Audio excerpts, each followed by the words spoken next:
What Darwin really said. Benjamin Farrington. Contents.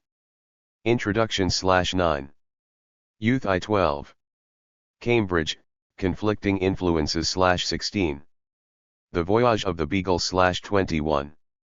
The Scientist Comes Home/36. The Origin of Species by Natural Selection/ The Descent of Man/52. Darwin and His Predecessors/62.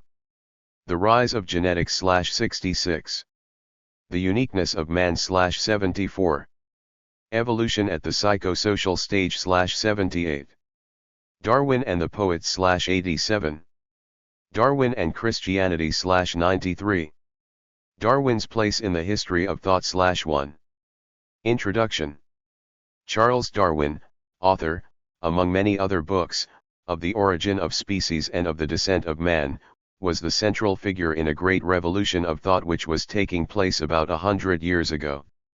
At that time it was commonly believed that the world was only about 6,000 years old, that it had been created by God about 4000 BC as a going concern, and that now, about 6,000 years later, it was still much the same as He had left it when He rested from His 6 days' work. A contrary opinion had been held by some thinkers in antiquity and was now being revived with much fresh argument. This was, that the world was much more than 6,000 years old, and that the world and all the creatures on it had undergone many great changes and would undergo more. The world, in short, was not simply a going concern, but a growing concern. Moreover, it was claimed, science had begun to arrange in order the various stages of development and to determine the laws of its growth.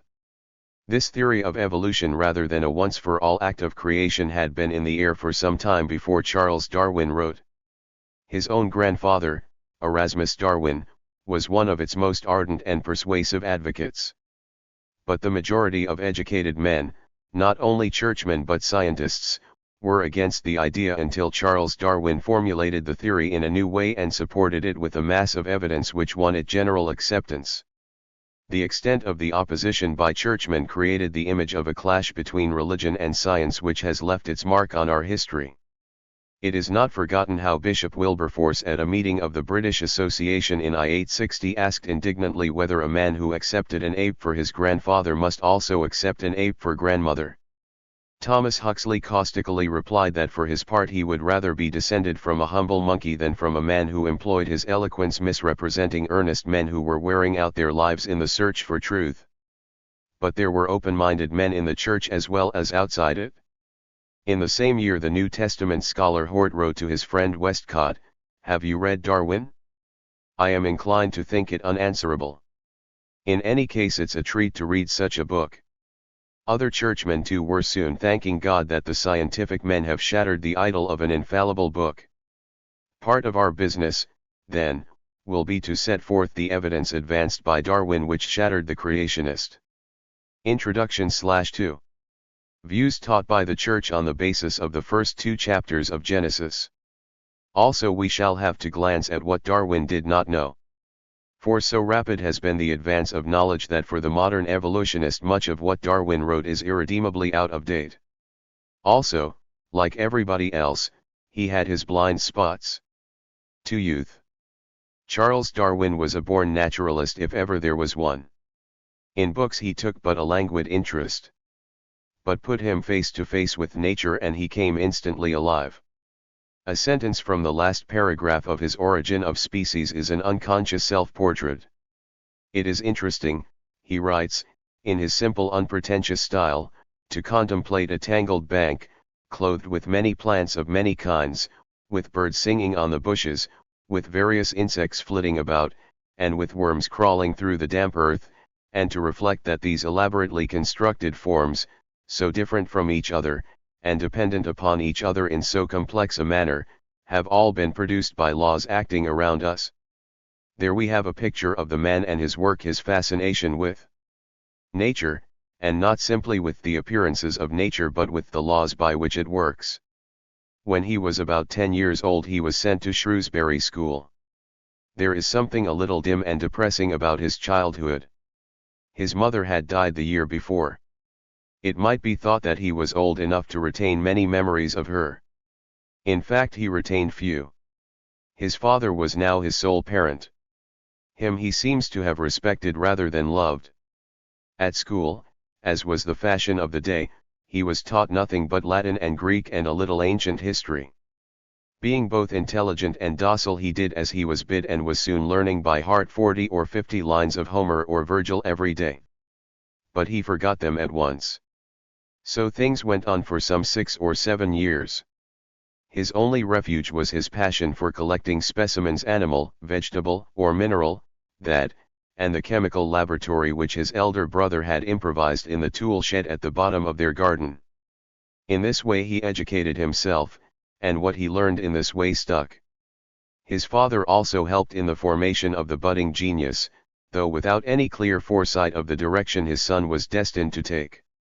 Robert Darwin, son of the famous Erasmus, was himself remarkable enough. A busy family physician in Shrewsbury, he had distinguished himself sufficiently in science to have been elected a Fellow of the Royal Society. He thought he saw a doctor in Charles and, when occasion offered, took him with him on his rounds. Such an apprenticeship to the art of medicine was still possible in those less formal days. It is even said that Charles, while still in his teens, practiced a bit on his own and had as many as a dozen patients on his list. In 1825, when he was 16, his father took him from school and sent him off to Edinburgh to study medicine. Here the lectures were dull. But Charles had a real flair for medicine and might have succeeded but for two things. First, his father was now doing so well that Charles began to think he might be left independent and so could devote himself wholly to collecting. He had already read 2 original papers to a natural history society in Edinburgh, and he was paying a Negro then living in Edinburgh to teach him to stuff birds. I used often to sit with him, Darwin records, for he was a very pleasant and intelligent man. The second thing was that anesthetics had not yet been invented. The sight of 2 operations performed on children without chloroform was more than Charles could bear. It haunted him for years. His medical career was over and his father recalled him from Edinburgh and put before him plans for a new career. The new career was a surprising choice and seems to indicate that Robert had no high respect for his son's intelligence. For 2 generations now the Darwin men had been unbelievers. They were philosophical deists who thought Christianity was for women and children. Robert now proposed that Charles should enter the church and Charles raised no objections. He obediently proceeded to brush up his forgotten Greek, and in 1828 set off for Cambridge and the 3 happiest years of his life. Upon the whole, he says in the autobiography he wrote in his old age, the 3 years I spent at Cambridge were the most joyous in my happy life, for I was in excellent health, and almost always in high spirits. But youth I 15. Together with the high spirits, the outdoor sports, the conviviality and the companionship of these years, the intellectual influences that were brought to bear upon him at this time are so important for the understanding of his theory of evolution that we must devote the next chapter to sorting them out. Cambridge. Conflicting influences. The mental history of Charles Darwin is not without its puzzling side. We have said that his grandfather Erasmus Darwin was a pioneer of evolutionary theory. In his book Zoonomia, or The Laws of Organic Life, published in 1794, he had written, "Would it be too bold to imagine that in the great length of time since the earth began to exist, perhaps millions of ages before the commencement of the history of mankind, would it be too bold to imagine that all the warm-blooded animals have arisen from one living filament, which the great cause endued with animality, with the power of acquiring new parts, attended with new propensities, directed by irritations, sensations, volitions, and associations, and thus possessing the faculty of continuing to improve by its own inherent activity, and of delivering down those improvements by generation to its posterity, world without end."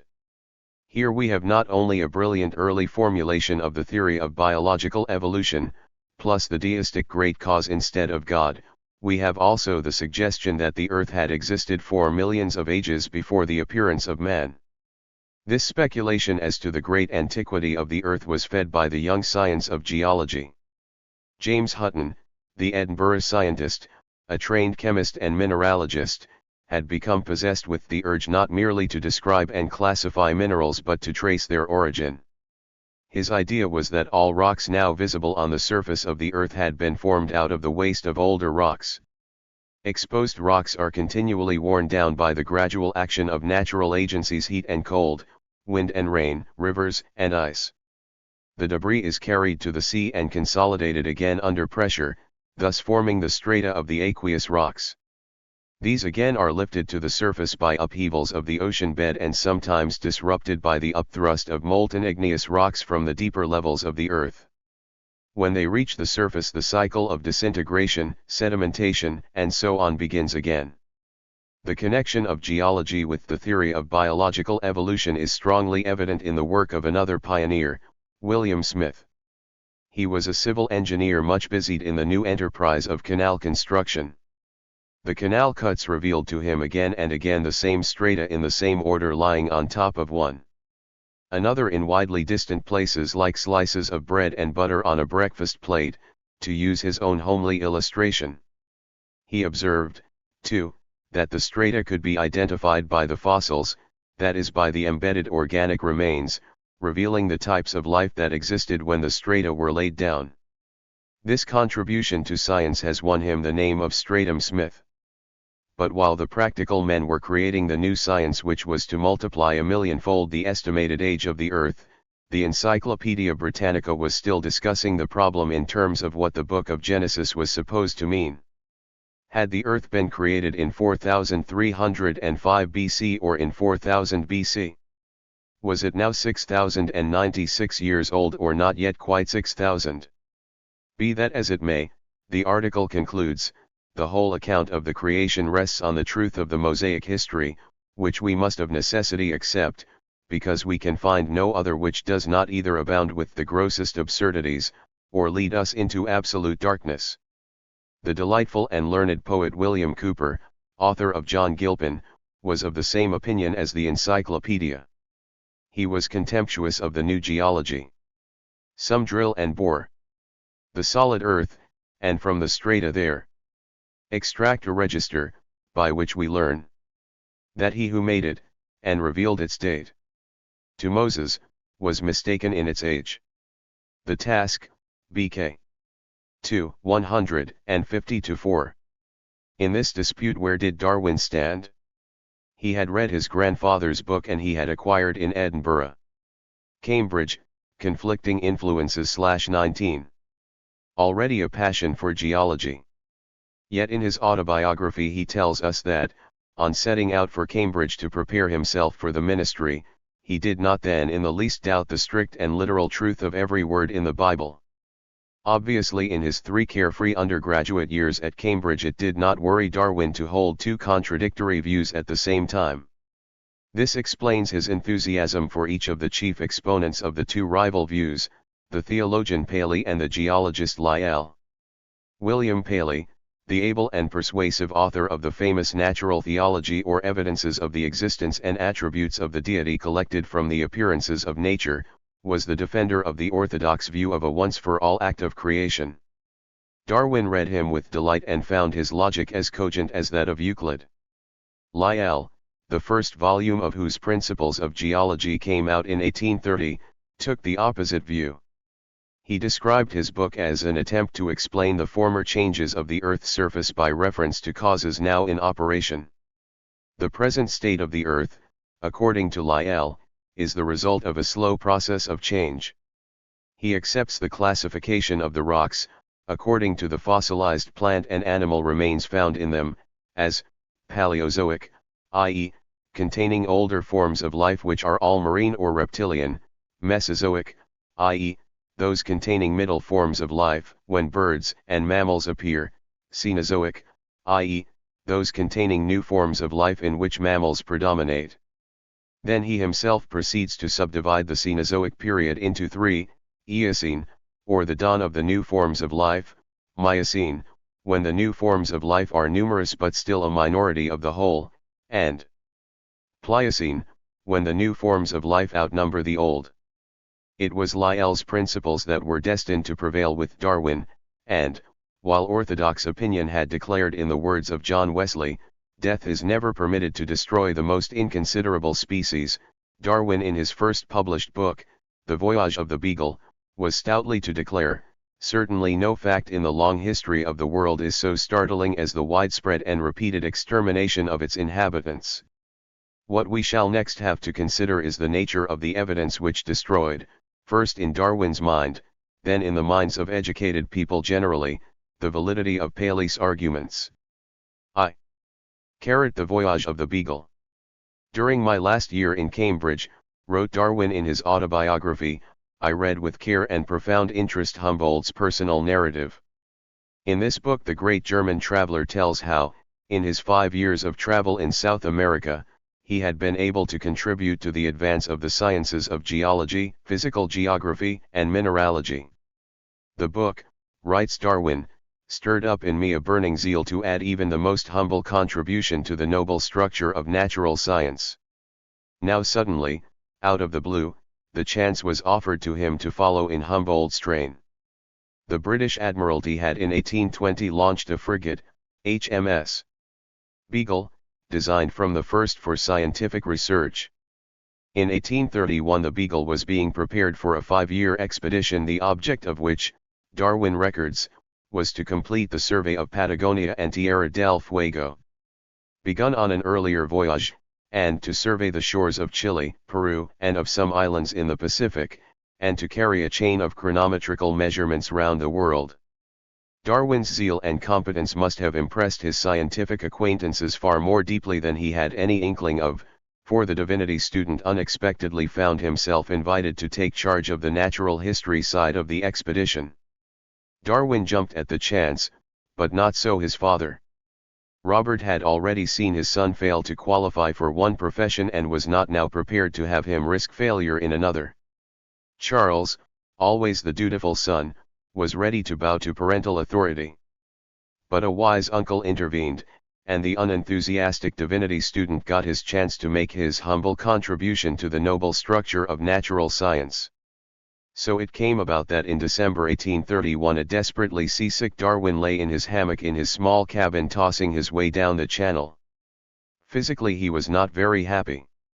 He was, in fact, so ill that he often wondered whether the protracted invalidism of his later years did not owe its origin to this grim experience. He shared a small cabin 15 feet by 10 with 2 officers. Space was found to sling his hammock. He was a big tall man, only be removing one of the drawers from the chest which stood against the wall. He had to be very tidy to find room for his personal belongings and his scientific gear in so confined a space. But after 10 days the worst of his troubles were over. The Beagle came to port at St. Iago in the Cape Verde Islands. He had read the description of them in Humboldt, but the reality surpassed his expectations.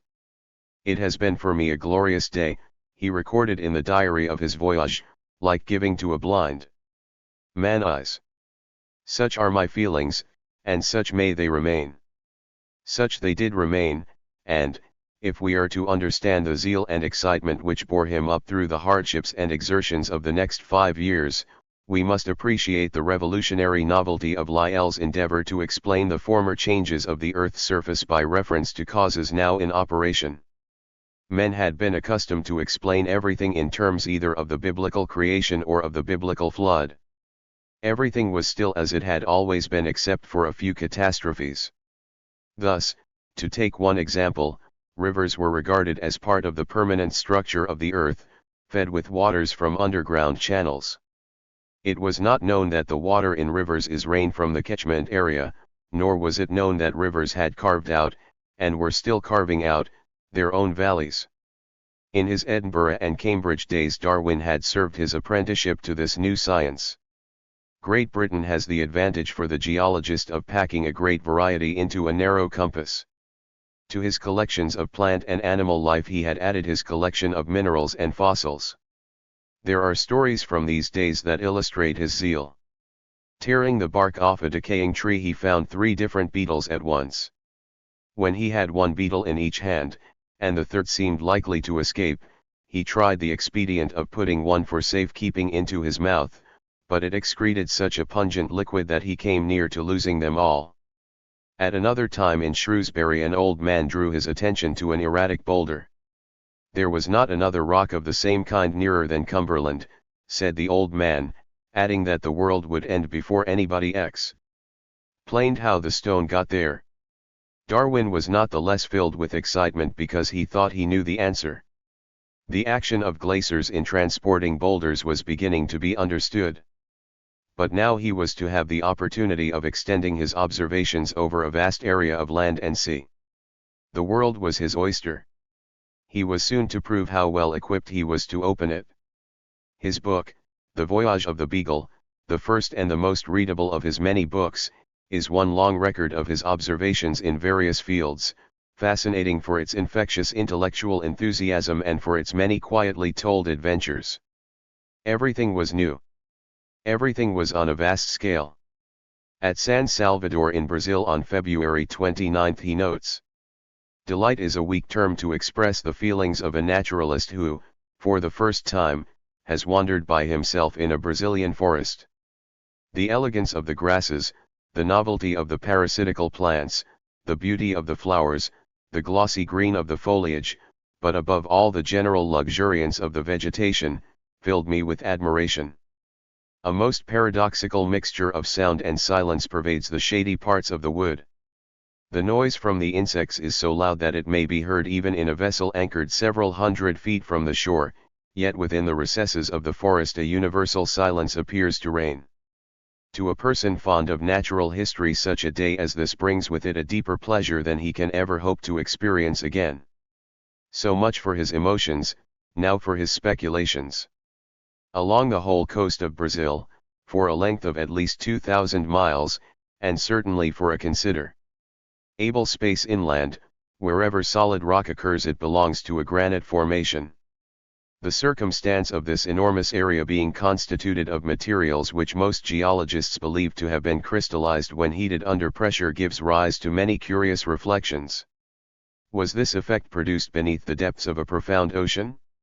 Or did a covering of strata formerly extend over it which has since been removed? Can we believe that any power, acting for a time short of infinity, could have denuded the granite over so many thousand square leagues? The answer to this problem would appear to be denudation, with the corollary of the immense antiquity of the earth. When he got as far south as Rio he spent a few weeks in a cottage at Botafogo Bay. He was entranced. In England, he comments, anyone interested in natural history who goes for a walk always has something to attract his attention, but in Brazil the attractions are so numerous that he is scarcely able to walk at all. Let us select one. He was used to the nightingales and other singing birds of England. But nature, in climates like Brazil, chooses her vocalists from more humble performers than in Europe. A small frog, of the genus Hyla, sits on a blade of grass about an inch above the surface of the water, and sends forth a pleasing chirp. When several are singing together they sing in harmony on different notes. Other observations involved experimentation. He examined in Brazil a small invertebrate animal of the genus Planaria which inhabited the dry land. He was arranging his notes with such care that he was able to report at the 26 what Darwin really said. End of his 5 years' voyage that he had found no fewer than 12 different species of terrestrial Planariae in different parts of the southern hemisphere. He tried cutting the little slug-like creature in half by a transverse section. In a fortnight the two halves had gone a long way to growing the missing parts, and in the course of 25 days from the operation, the more perfect half could not have been distinguished from any other specimen. Although so well known an experiment, Darwin concludes, it was interesting to watch the gradual production of every essential organ out of the simple extremity of another animal. A single sentence of his record of his experiences when he got to Uruguay is further proof of his astonishing zeal as a collector. I stayed 10 weeks in Maldonado, in which time a nearly perfect collection of the animals, birds, and reptiles was procured.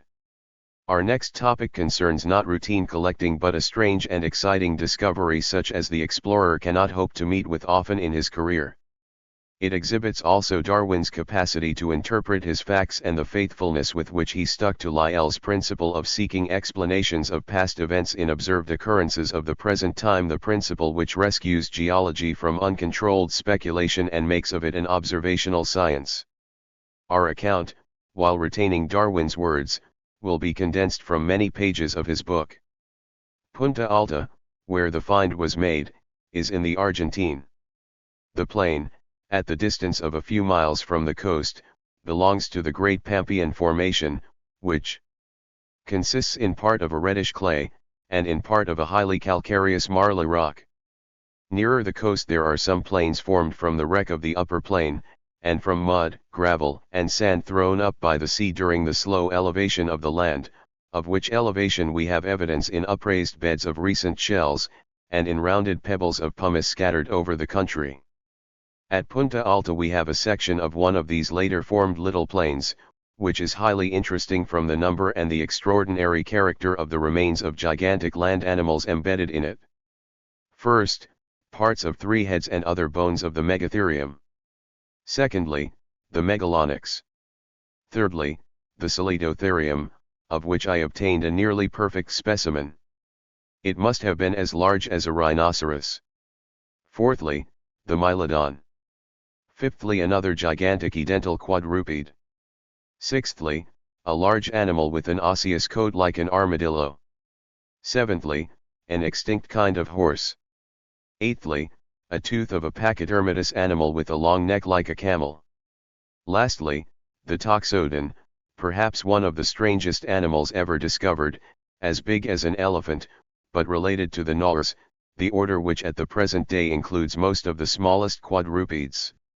The remains of these 9 great quadrupeds were found within the space of about 200 yards square, embedded in stratified gravel and reddish mud, just such as the sea might now wash up on a shallow bank.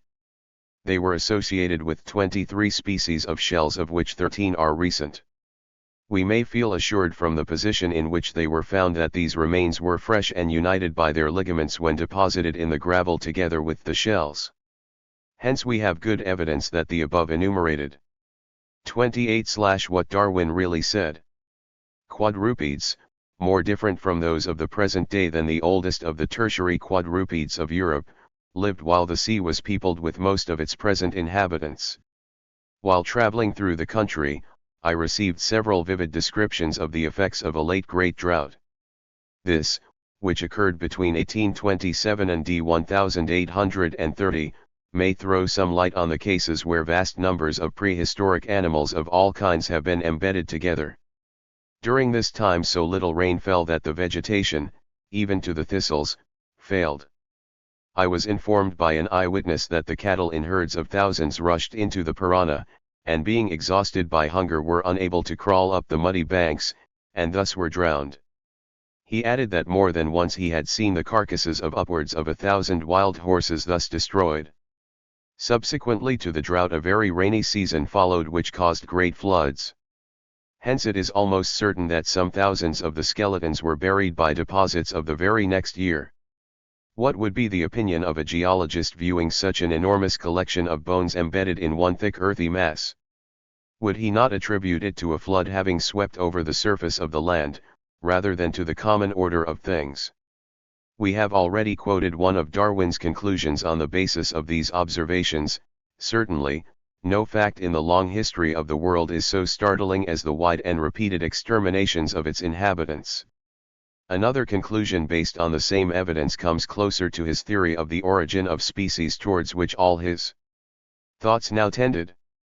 He observed not only that innumerable species of animals had become extinct, but that there was a close relationship between the extinct species and the living sloths, anteaters, and armadillos now characteristic of South American zoology. This relationship is shown wonderfully as between the fossil and extinct marsupial animals of Australia and those now living there by the great collection lately brought to Europe from the caves of Brazil. In this collection there are extinct species of all the 32 genera, excepting 4, of the terrestrial quadrupeds now inhabiting the provinces in which the caves occur, and the extinct species are more numerous than those now living.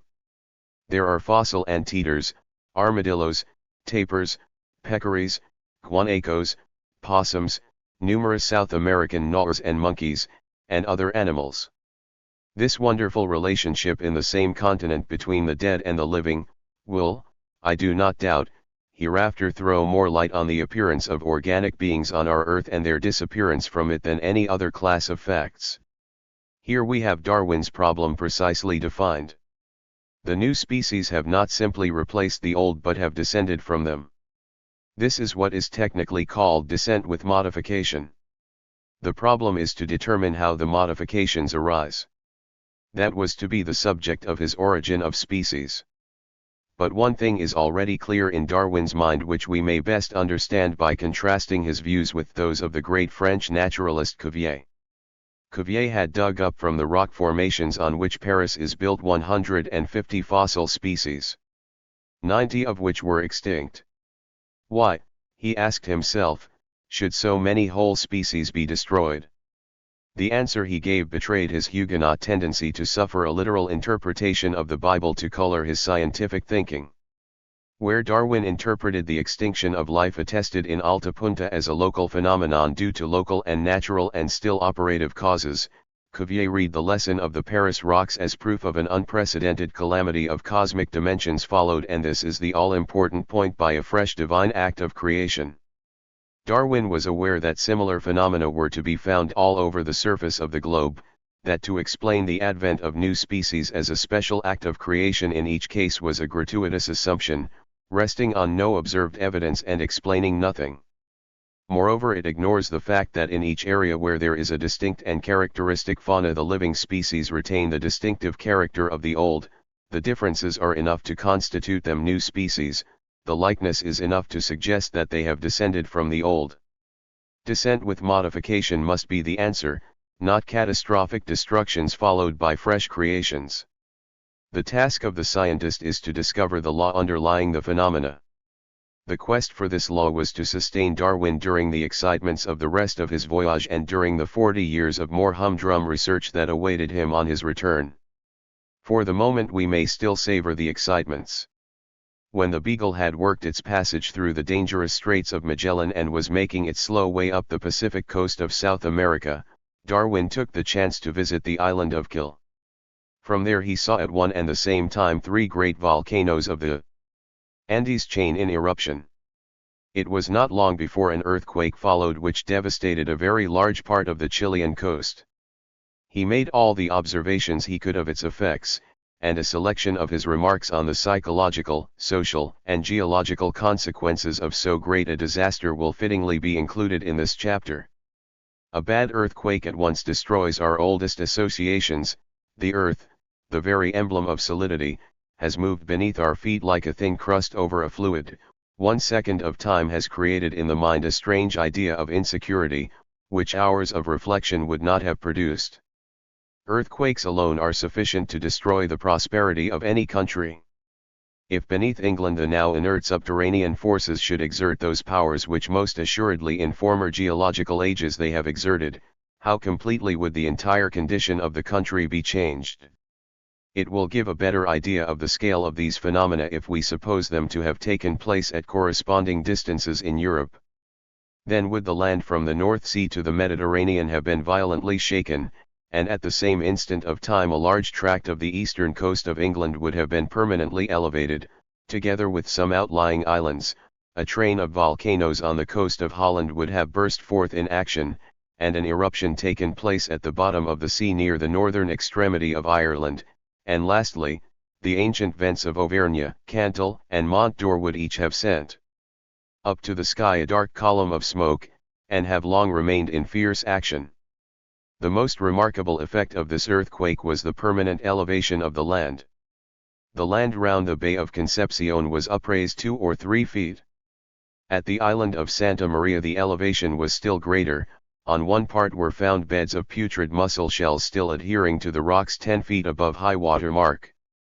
The elevation of this province is particularly interesting from its having been the theater of several other violent earthquakes, and from the vast number of seashells scattered over the land up to a height of certainly 600, and, I believe, of 1,000 feet. At Valparaiso, Similar shells are found at the height of 1,300 feet. It is hardly possible to doubt that this great elevation has been affected by successive small uprisings. Finally, we come to Darwin's greatest contribution to geology. The voyage of the Beagle was now approaching its end and completing its chain of chronometrical measurements in the Pacific Ocean. On April 1, 1836, the frigate with Darwin aboard arrived at Cocos Keeling. This was a coral island, or atoll, the only one of the hundreds he saw on which he was able to land. There are various kinds of coral reef, but an atoll is a circular ring of coral, rising only a few feet above sea level, covered with a dense foliage of coconut trees, and enclosing a lagoon whose vivid green waters contrast strongly with the deep blue of the surrounding ocean. Cocos Keeling lies between the equator and the Tropic of Capricorn about 97 degrees east. In this belt of ocean, atolls abound. Their reefs, made of a limy substance, total up to an area of perhaps 500,000 square miles. Cocos Keeling is 600 miles from the nearest land, and the ocean bed at a distance of only 5 or 6 miles from the reef may be 1,000 fathoms deep. It had long been recognized that the substance of these reefs is formed by the activity of what used to be called the coral insect. In Darwin's time it was already clear that insect was the wrong term. The coral zoophyte is a soft-bodied creature of tiny dimensions and of essentially the same nature as the sea anemone. From carbonate of lime, which it extracts from sea water, it makes for itself a sort of external skeleton to give it shelter and support. The little creatures themselves, the zoophytes or polyps or actinozoa, are sometimes called soft corals in contradistinction to their stony shelters, which are called hard coral. They live in colonies, perhaps 15 feet in diameter and containing 1 million or more polyps. The reefs are formed of the stony coral together with such ocean-borne material as may lodge on their rough surfaces. The reefs poke up only a few feet above the surface of the sea, but may arise from depths of several thousand feet. How then are they formed?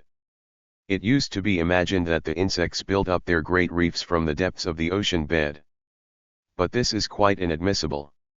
The soft corals cannot exist at a depth below 150 feet and are most active near the surface. Faced with this problem, Darwin, whose imagination had been informed and disciplined by his now vast acquaintance with the behavior of the Earth's crust, and who stuck loyally to his principle of explaining past events by what could be seen going on in his own day, advanced the hypothesis that the soft corals had always, as now, built in shallow water, that the land in the Pacific area where the coral reefs abound, had suffered a slow subsidence, and that this slow subsidence had been offset by the building activity of countless myriads of polyps. The outcome of the activity of these tiny creatures, maintained over many tens of thousands of years, had been the creation of the numerous atolls and other forms of coral reef. The theory, as Darwin developed it, had the advantage of explaining the surprising circular form of the atolls.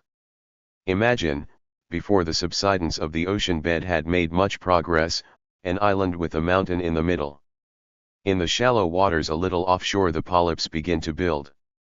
As the island, through long tracts of time, slowly sinks, the encircling ring of reef is raised in height since the polyps can only live and build in shallow water. Eventually a time comes when the whole island together with its mountain has become submerged. Nothing is now to be seen but a circular reef enclosing a lagoon.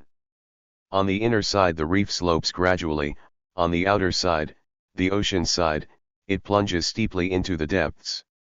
This is because the corals are most active in the splash and dash of the ocean waves, where there is more oxygen, more food, and more carbonate of lime to be extracted from the water. So the building goes on actively and the reef rises vertically on its outer edge. The inner bank slopes away because it initially received the detritus of the sinking island and because it still catches and holds the fragments of reef, broken off by the force of the waves, together with any other ocean-borne material cast over the reef barrier. At the same time the soil thus accumulated on the reef suffices to maintain the ring of palms that surround the lagoon. Darwin's explanation, briefly given in the Voyage of the Beagle/35.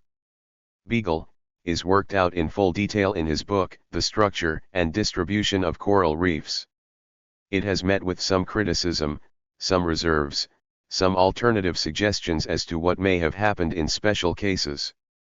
But it is still generally accepted by geologists, and in the body of Darwin's work its importance is second only to the theory of the origin of species by natural selection.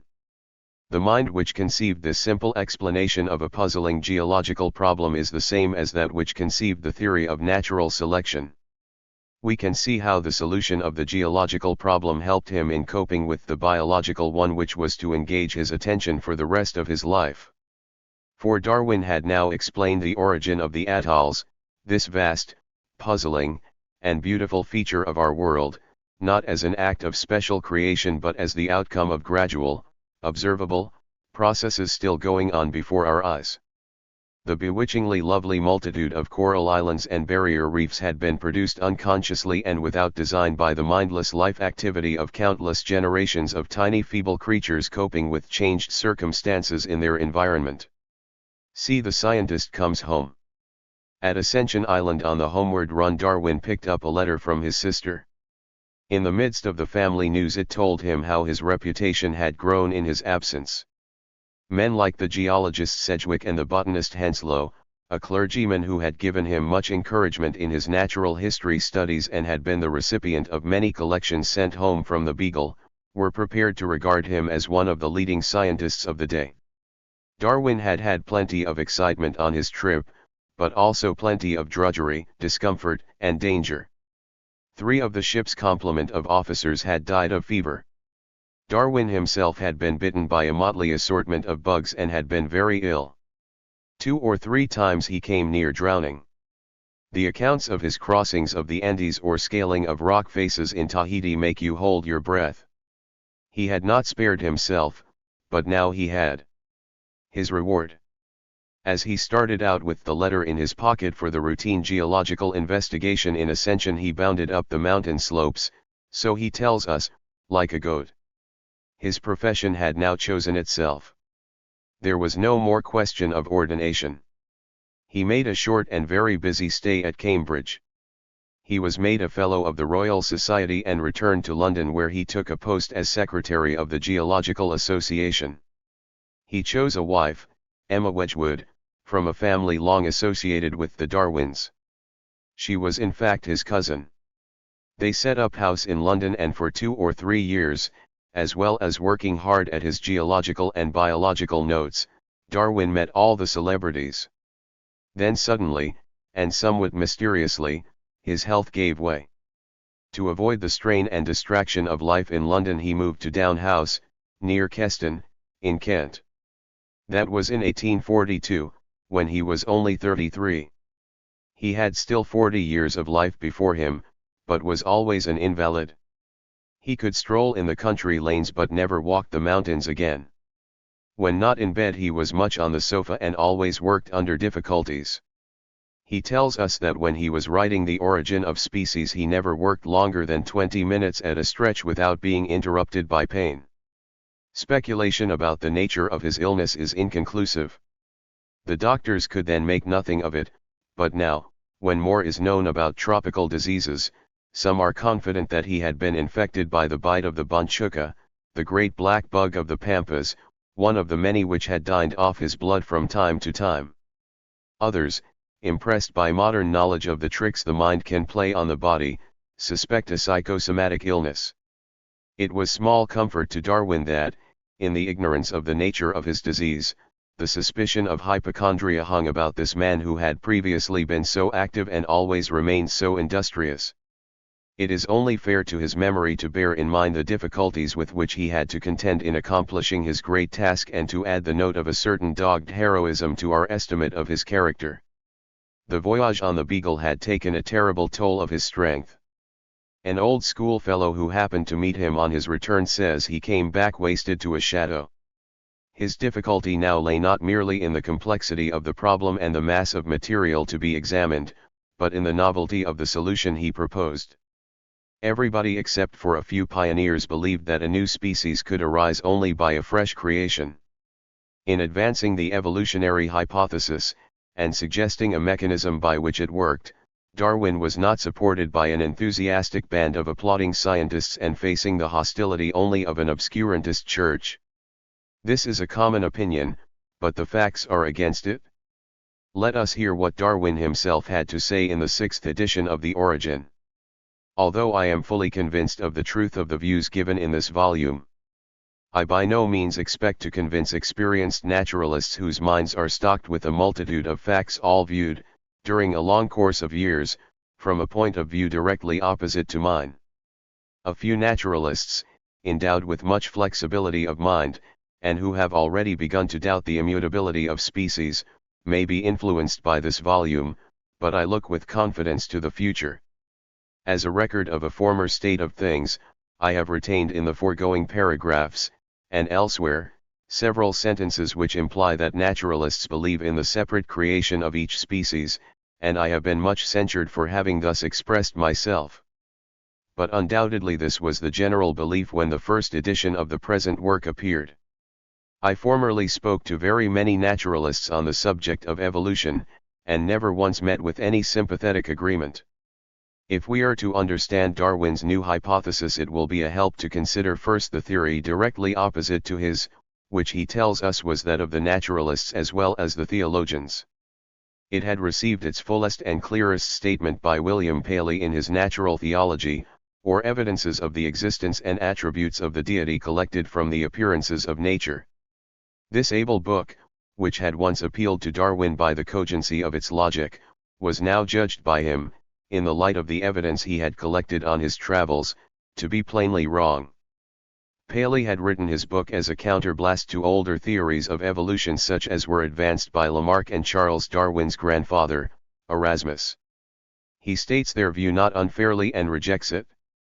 They would persuade us to believe, he says, that the animal to which it belongs, every other animal, every plant, indeed every organized body which we see, are only so many out of the possible varieties and combinations of being, which the lapse of infinite ages has brought into existence, that the present world is the relict of that variety, millions of other bodily forms and 40/what Darwin really said.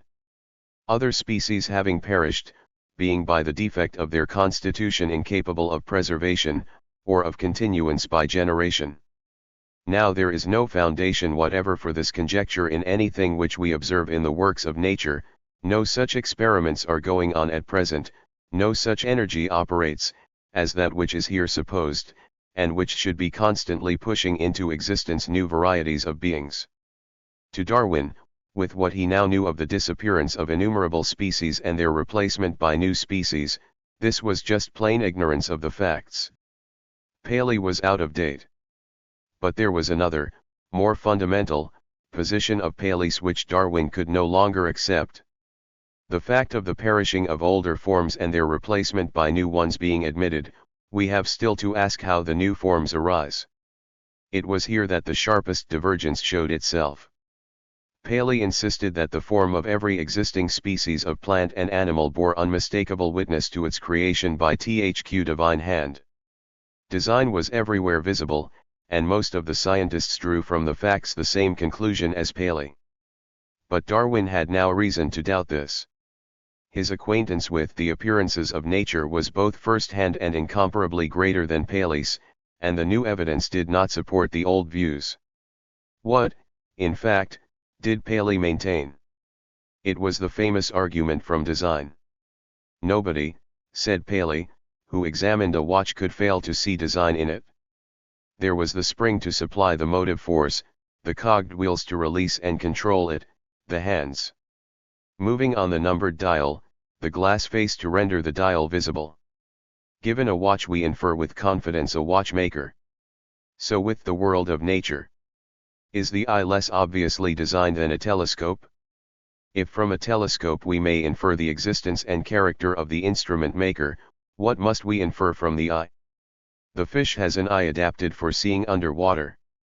A bird needs not only to pick up seeds but also to soar on high, its eye is marvelously adapted to both short and distant vision. Does not this, asks Paley, if anything can do it, bespeak an artist, master of his work, acquainted with his materials? He has no doubt of the answer. The most secret laws of optics must have been known to the author of such a structure. So the argument begins. But as it develops, it begins to seem faintly ridiculous. When we come to consider the internal organs, the Creator turns out to be as good at hydraulics as he is at optics. Then there is the crucial example of the lobster. For his own good reasons, God put the lobster in a hard shell. Its hardness resists expansion. How then was the growth of the lobster to be provided for? Was room to be made for it in the old shell? Or was it to be successively fitted with new ones? If a change of shell became necessary, how was the lobster to extricate himself from his present confinement? How was he to uncase his buckler, or draw his legs out of his boots? There follows an account, at second hand, of what fishermen had reported on the process by which the lobster gets a new jacket. To clinch his point, Paley concludes, this wonderful mutation is repeated every year.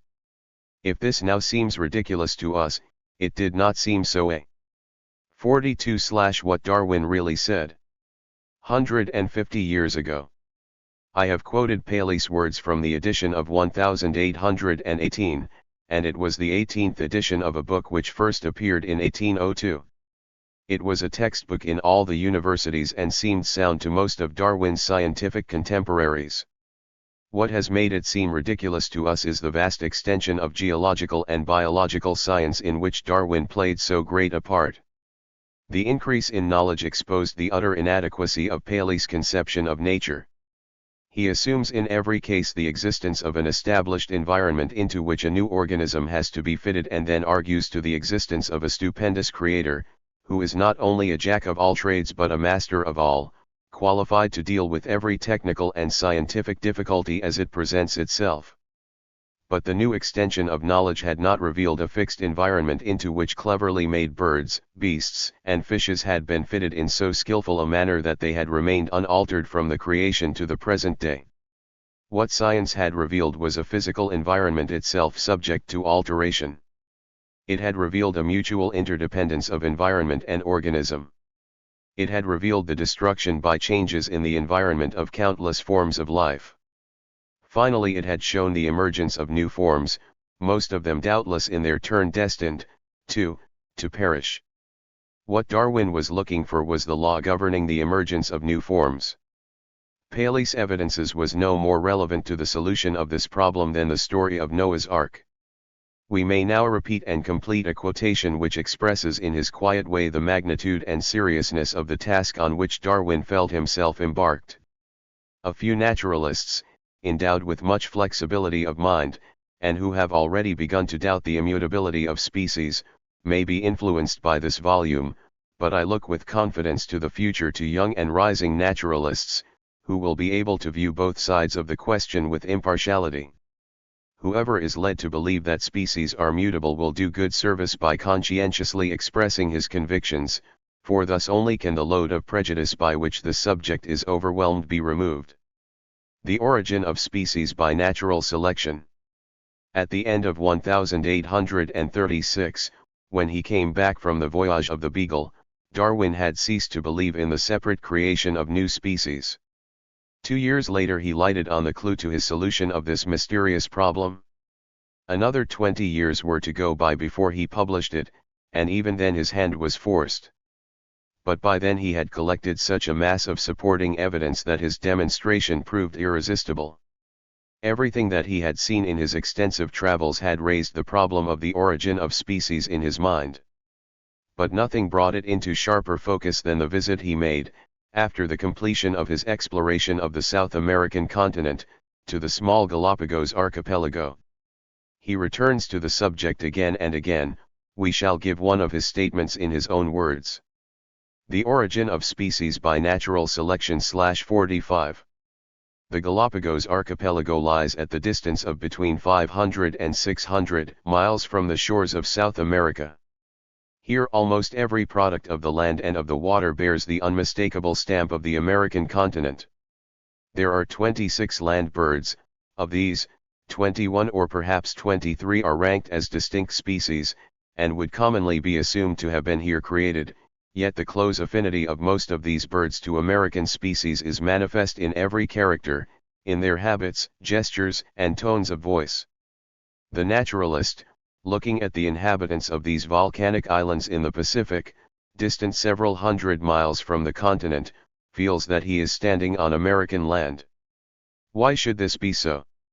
Why should the species which are supposed to have been created in the Galapagos archipelago, and nowhere else, bear so plainly the stamp of affinity to those created in America? There is nothing in the conditions of life, in the geological nature of the islands, in their height or climate, which closely resembles the conditions of the South American coast. In fact, there is a considerable dissimilarity in all these respects. Facts such as these admit of no sort of explanation on the ordinary view of independent creation, whereas on the view here maintained it is obvious that the Galapagos Islands would be likely to receive colonists from America. Such colonists would be liable to modification, the principle of inheritance still betraying their original birthplace. But what precisely did Darwin mean by natural selection, and how had he chanced on the idea? He had long been interested in the modification of domestic species of plants and animals by horticulturalists and breeders. These modifications, often of the most drastic kind, are effected by breeding from selected stock. But where in nature can a principle analogous to the artificial selection of the breeder be found?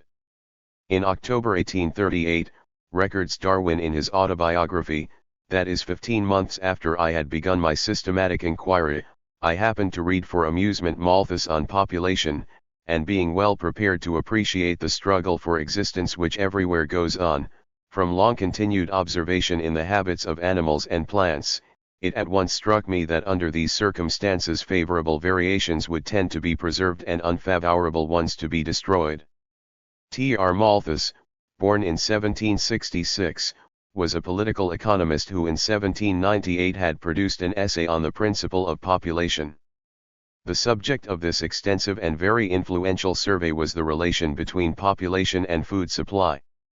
The main contention was that, while population tends to increase by geometrical progression, food production, save in exceptional circumstances, can only be advanced by arithmetical progression.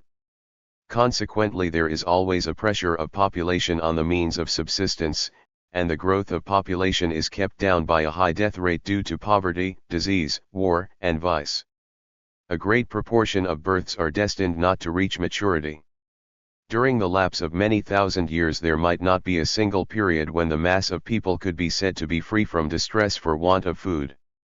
In every state in Europe, since we have first had accounts of it, millions and millions of human existences have been repressed from this simple cause, though perhaps in some of these states an absolute famine may never have been known.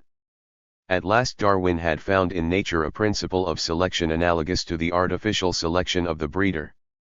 This is how he himself describes it in the introduction to his book. I shall devote the first chapter to variation under domestication. We shall thus see that a large amount of hereditary modification is at least possible, and how great is the power of man in accumulating by his selection successive slight variations. I will then pass on to the variability of species in a state of nature. We shall discuss what circumstances are most favorable to variation.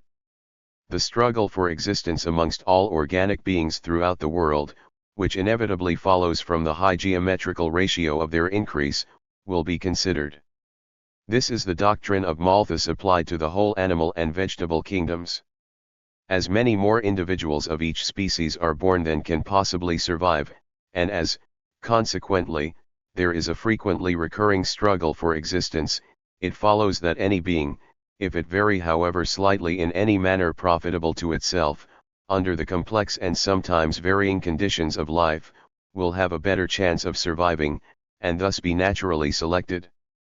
From the strong principle of inheritance, any selected variety will tend to propagate its new and modified form. Having found the principle of natural selection, Darwin was confident that it must in time destroy the doctrine of special creation as described by Paley. Let us have his own words again. I am well aware that this doctrine of natural selection is open to the same objections which were first urged against Sir Charles Lyell's noble views on the modern changes of the earth as illustrative of geology, but we now seldom hear the agencies which we see still at work spoken of as trifling or insignificant, when used in explaining the excavation of the deepest valleys or the formation of long lines of inland cliffs. Natural selection acts only by the accumulation of small inherited modifications, each profitable to the preserved being, and as modern geology has almost banished such views as the excavation of a great valley by a single diluvial wave, so will natural selection banish the belief of the continued creation of new organic beings, or of any great and sudden modification in their structure. If we press the examination of the difference between Paley and Darwin a little closer, Paley's error becomes clearer still. He started off with a manufactured article, a watch, and argued from that to a watchmaker. But when we come to discuss living organisms, we are not dealing with manufactured articles but with living things, and his analogy is no longer applicable. Darwin avoids direct controversy with him, but he takes up Paley's comparison of the eye with a telescope and shows how it breaks down if we remember that an eye is not manufactured but handed on from generation to generation by processes of growth and reproduction. Here are Darwin's words. To suppose that the eye with all its inimitable contrivances for admitting different amounts of light, and for the correction of spherical and chromatic aberration, could have been formed by natural selection. The origin of species by natural selection /49. Seems, I freely confess, absurd in the highest degree. To arrive, however, at a just conclusion regarding the formation of the eye, with all its marvelous yet not absolutely perfect characters *, it is indispensable that the reason should conquer the imagination, but I have felt the difficulty far too keenly to be surprised at others hesitating to extend the principle of natural selection to so startling a length. It is scarcely possible to avoid comparing the eye with a telescope. We know that this instrument has been perfected by the long-continued efforts of the highest human intellects, and we naturally infer that the eye has been formed by a somewhat analogous process. But may not this inference be presumptuous? Have we any right to assume that the Creator works by intellectual powers like those of man?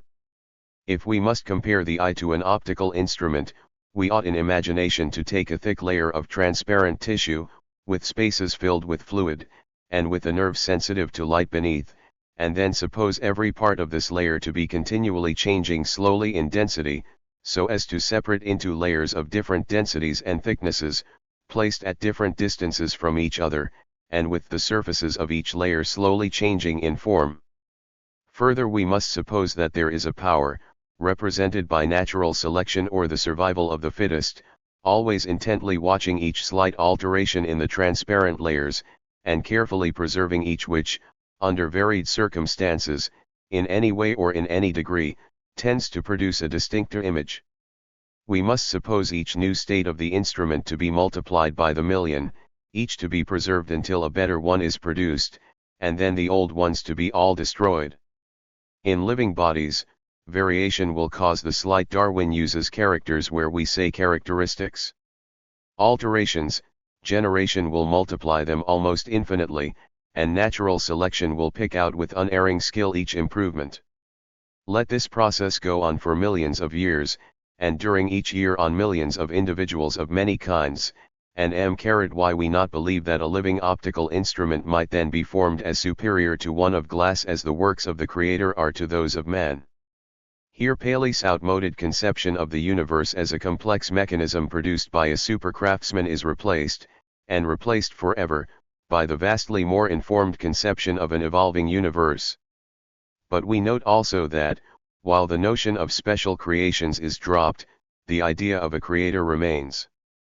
Indeed, the passage can be read, or rather must be read, not only as a protest against Paley's inadequate view of the creation but equally against his inadequate view of God. The lesson of the closing pages of the book is the same. Authors of the highest eminence seem to be fully satisfied with the view that each species has been independently created. To my mind, it accords better with what we know of the laws impressed on matter by the Creator, that the production and extinction of the past and present inhabitants of the world should have been due to secondary causes, like those determining the birth and death of the individual. When I view all beings not as special creations, but as the lineal descendants of some few beings which lived long before the first bed of the Cambrian system was deposited, they seem to me to become ennobled. If again we ask Darwin what are those laws impressed on matter, those secondary causes by which the Creator prefers to operate, this is his answer. The origin of species by natural selection /51. These laws, taken in the largest sense, are growth with reproduction, inheritance which is almost implied by reproduction, variability from the indirect and direct action of the conditions of life and from use and disuse, a ratio of increase so high as to lead to a struggle for life, and as a consequence to natural selection, entailing divergence of character and the extinction of less improved forms. Thus, from the war of nature, from famine and death, the most exalted object which we are capable of conceiving, namely, the production of the higher animals, directly follows. There is grandeur in this view of life, with its several powers, having been originally breathed by the Creator into a few forms or into one, and that, while this planet has gone cycling on according to the fixed law of gravity, from so simple a beginning endless forms most beautiful and most wonderful have been, and are being, evolved. So ends the epoch-making origin of species. In reading Origin of Species, no one doubts that in his own mind Darwin includes man among the products of natural selection. But he does not say so. Once only he alludes to the topic in a gingerly way and then drops it like a hot potato. Much light will be thrown on the origin of man and his history. That is all. And from the eloquent peroration, quoted at the end of our last chapter, man disappears. There, surprisingly, it is the higher animals, not man, who are called the most exalted object we are capable of conceiving. Even for a nation of horse and dog lovers this is going rather far. Hamlet calls man the paragon of animals. In the Psalms man is only a little lower than the angels. But with Darwin the higher animals step up into the first place. Nobody writes like this without a cause. The fact is that Darwin still shrank from presenting man as a product of the blind force of natural selection. This caution, or hesitancy, is reflected in the dates of Darwin's publications. In July 1837, he tells us in his autobiography, "I opened my first notebook for facts in relation to the origin of species." By 1844 he had completed his statement of the case in an immensely long essay. This he did not publish, but showed to his friend Dr. Hooker, in order, we must suppose, to establish his claim to priority. Then 14 years later, in June 1858, Alfred Russel Wallace, who had independently arrived at the same theory, sent him a short paper on it to be presented, if Darwin thought fit, to the Linnean Society. Thus the question of publication was at last brought to a head. Darwin took counsel with his friends and the satisfactory compromise was agreed that Darwin and Wallace should jointly present papers to the Linnean Society, in July 1858. This, the first announcement of the theory of natural selection, produced little effect. But Darwin, whose priority was clear, and whose statement was backed by a mass of evidence unknown to Wallace, at last took the matter of publication resolutely in hand. He greatly reduced the amount of material he had incorporated in the essay of 1844 and the first edition of The Origin of Species came from the press in November 1859. This time the impact of the theory was immense. Some of those best qualified to judge were, understandably enough, the most reluctant to give in. Bishop Wilberforce gets the blame for leading the attack on it, but it was a brother scientist, the paleontologist Owen, who supplied the bishop with his facts. But the date is important as marking the moment when the general reading public became interested in the theory, ready to discuss it, and favorably impressed. The year 1859 is rightly taken as a landmark in intellectual history. Both the theologians and the scientists have been digesting Darwin's findings ever since. Having broken the ice with The Origin of Species, Darwin was bound sooner or later to follow with a pronouncement on the origin of man. He, in fact, waited another 12 years before, in 1871, the 2 volumes of The Descent of Man were given to the public. when they did appear they created much less opposition than the earlier work had done, partly, no doubt, because many readers of the origin had made the obvious deduction for themselves and also because a host of lesser writers had done it for them. The public were already prepared to accept the anthropoid apes as members of the family. Darwin's new work could only add the authority of the great man to a familiar opinion and draw out the wider implications of the place of man in the animal kingdom. It is Darwin's understanding of these wider implications that is illustrated in the quotations that follow. Chapter 1 is called Evidence of the Descent of Man from Some Lower Form. Here is a selection of the evidences. It is notorious that man is constructed on the same general type or model with the other mammals. All the bones in his skeleton can be compared with the corresponding bones in a monkey, bat, or seal. So it is with his muscles, nerves, blood vessels, and internal viscera. The brain, the most important of all the organs, follows the same law. Man is liable to receive from the lower animals, and to communicate to them, certain diseases. This fact proves the close similarity of their tissues and blood, both in minute structure and composition, far more plainly than does their comparison under the microscope, or by the aid of the best chemical analysis. Medicines produce the same effect on them as on us. Many kinds of monkey have a strong taste for tea, coffee, and spirit-use liquors. They will also, as I have myself seen, smoke tobacco with pleasure. These trifling facts prove how similar the nerves of taste must be in monkeys and man, and how similarly their whole nervous system is affected. It is, in short, scarcely possible to exaggerate the close correspondence in general structure, in the minute structure of tissues, in chemical composition and in constitution, between man and the higher animals, especially the anthropomorphous apes. Man and all other vertebrate animals have been constructed on the same general model, pass through the same early stages of development, and retain certain rudiments in common. Consequently, we ought frankly to admit their community of descent. It is only our natural prejudice, and that arrogance which made our forefathers declare that we were descended from demigods, which lead us to demur to this conclusion. But the time will before long come when it will be thought wonderful that naturalists, who were well acquainted with the comparative structure and development of man and other mammals, should have believed that each was the work of a separate act of creation. Chapter 1 was concerned only with the physical structure and physiological behavior of men and animals. Chapter 2 carries the comparison a stage further. It is entitled Mental Powers. In it we read: if no organic being excepting man had possessed any mental power, or if his powers had been of a wholly different nature from those of lower animals, then we should never have been able to convince ourselves that our high faculties had been gradually developed. But it can be clearly shown that there is no fundamental difference of this kind. My object in this chapter is to show that there is no fundamental difference between man and the higher mammals in their mental faculties.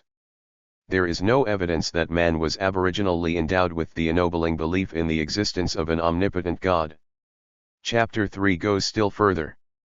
Its title is Moral Sense, and its purpose is to bring the whole moral, as well as the physical and mental, life of man under the control of natural selection.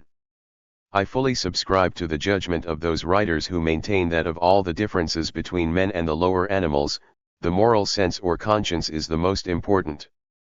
The following proposition seems to me in a high degree probable, namely, that any animal whatever, endowed with well-marked social instincts, would inevitably acquire a moral sense or conscience, as soon as its intellectual powers had become as well developed, or nearly as well developed, as in man.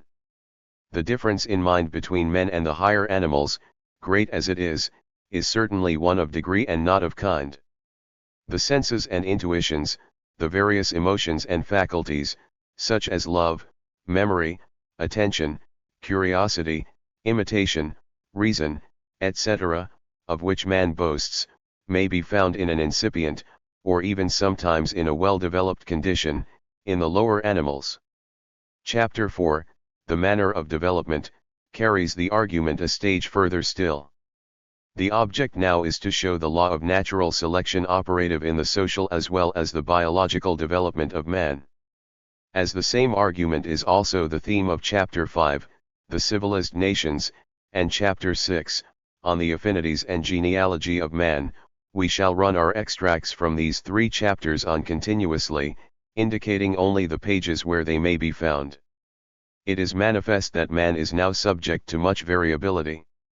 No 2 individuals of the same race are quite alike.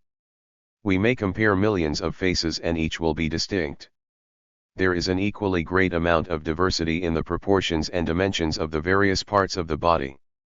The variability or diversity of the mental faculties in men of the same race, not to mention the greater differences between men of distinct races, is so notorious that not a word need here be said. So is it with the lower animals. We have now seen that man is variable in body and mind, and that the variations are induced, either directly or indirectly, by the same general causes, and obey the same general laws, as with the lower animals. Man has spread widely over the face of the earth, and must have been exposed, during his incessant migrations, to the most diversified conditions. The inhabitants of Tierra del Fuego, the Cape of Good Hope, and Tasmania in the one hemisphere, and of the Arctic regions in the other, must have passed through many climates and changed their habits many times, before they reached their present homes. The early progenitors of man must also have tended, like all other animals, to have increased beyond their means of subsistence.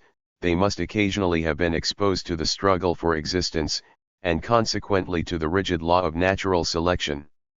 Beneficial variations of all kinds will thus, either occasionally or habitually, have been preserved and injurious ones eliminated. Man in the rudest state which he now exists is the most dominant animal that has ever appeared on earth. He has spread more widely than any other highly organized form, and all others have yielded before him. He manifestly owes his immense superiority to his intellectual faculties, his social habits, which lead him to aid and defend his fellows, and to his corporeal structure. The supreme importance of these characters has been proved by the final arbitrament of the battle for life. He who was ready to sacrifice his life, as many a savage has been, rather than betray his comrades, would. The descent of man /59. Often leave no offspring to inherit his noble nature. But a tribe including many members who were always ready to give aid to each other and to sacrifice themselves for the common good, would be victorious over most other tribes, and this would be natural selection. At all times throughout the world tribes have supplanted other tribes, and as morality is one element in their success, the standard of morality and the number of well-endowed men will thus everywhere tend to rise and increase. To believe that man was aboriginally civilized, and then suffered utter degradation in so many regions, is to take a pitiably low view of human nature. It is apparently a truer and more cheerful view that progress has been much more general than retrogression, that man has risen, though by slow and interrupted steps, from a lowly condition to the highest standard as yet attained by him in knowledge, morals, and religion. We have given to man a pedigree of prodigious length, but not, it may be said, of noble quality. The world, it has often been remarked, appears as if it had long been preparing for the advent of man, and this, in one sense, is strictly true, for he owes his birth to a long line of progenitors. If any single link in this chain had never existed, man would not have been exactly what he now is. Unless we willfully close our eyes, we may, with our present knowledge, approximately recognize our parentage, nor need we feel ashamed of it. The most humble organism is something much higher than the inorganic dust under our feet, and no one with an unbiased mind can study any living creature, however humble, without being struck with enthusiasm at its marvelous structure and properties. Published in 1749 his Theory of the Earth. In it he sets aside the then current practice of basing natural history on the interpretation of the scriptures. He declares his opinion that the earth is very old, being in all probability a fragment of the sun detached by the glancing blow of a comet. Its various changes from its origin to its present state he seeks to interpret, like Lyell after him, in the light of observable processes still going on. He followed this up in 1778 by his Epochs of Nature, in which, Still sticking to his principle of gradual change by observable causes, he attempts to fix the chronological order of the appearance on Earth of different species. But as a clue to these changes he had only the direct effect of the environment to suggest. Still the fact remains that he was teaching the doctrine of descent with modification and that the popularity of his many books throughout Europe was immense. Of Erasmus Darwin we have already spoken. He, too, believed in descent with modification and also stressed the inherent activity of the organism as the main means of evolution. It remains to add that his reputation as a writer both in verse and prose was so great that among contemporaries in Europe he was overshadowed only by Goethe. In the third place, Lamarck developed the theory of an inherent faculty of self-improvement by his teaching that new organs arise from new needs, that new organs continue to develop in proportion to the extent to which they are used, and that these acquisitions are handed. 64/What Darwin really said. Down from one generation to the next. Conversely, disuse of existing organs leads to their gradual disappearance. None of this long history of evolutionary theory was unknown to Charles Darwin, and none of it did he ever totally discard. His contribution was to add to it, as the principal means of evolution, the theory of natural selection. It is a thousand pities that he did not preface the first edition of his book with an historical sketch, for it would have greatly facilitated the understanding of his own contribution.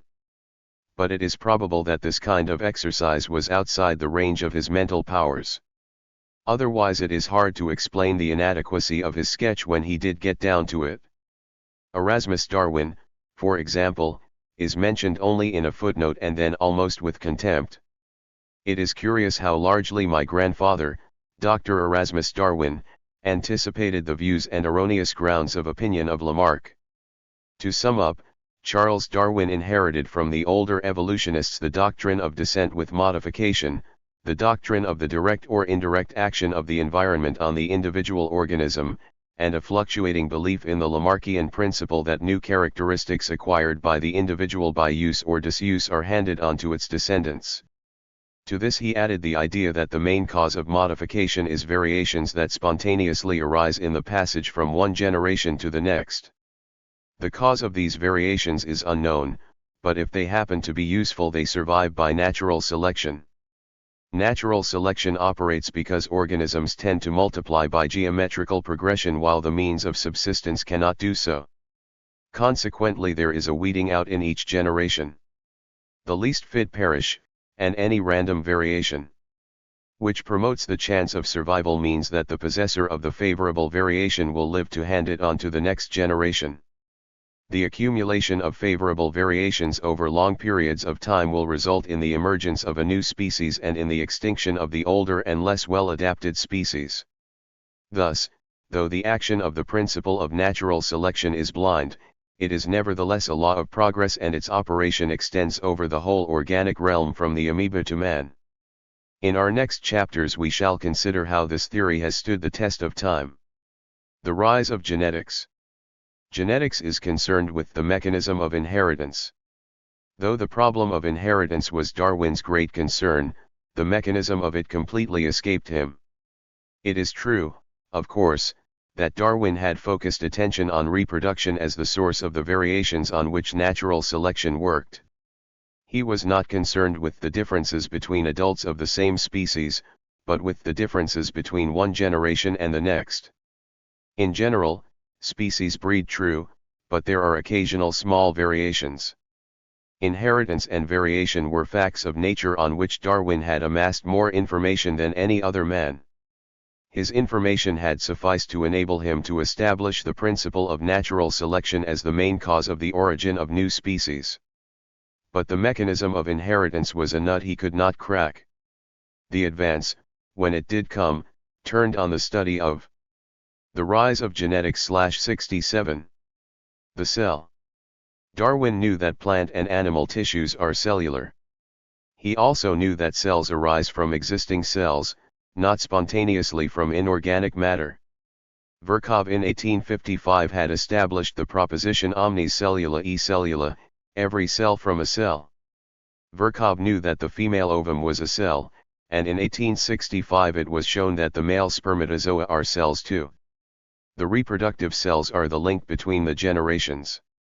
If inheritance is to be understood, it is the reproductive cells that must be studied.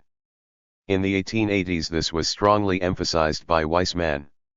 He drew a sharp distinction between the soma and the germ plasm. It is the union of two cells, one male and the other female, that initiates the growth of a new individual, but the reproductive cells in the parents are the direct source of the reproductive cells in the children. The soma or body is the creation of the fertilized ovum. But the reproductive cells, the ovum and spermatozoa, are not the product of the body as a whole but of the germ plasm. The successive generations of perishable individuals are only a sort of shelter created by the germ plasm for itself, which, in contrast to the body, enjoys a sort of immortality.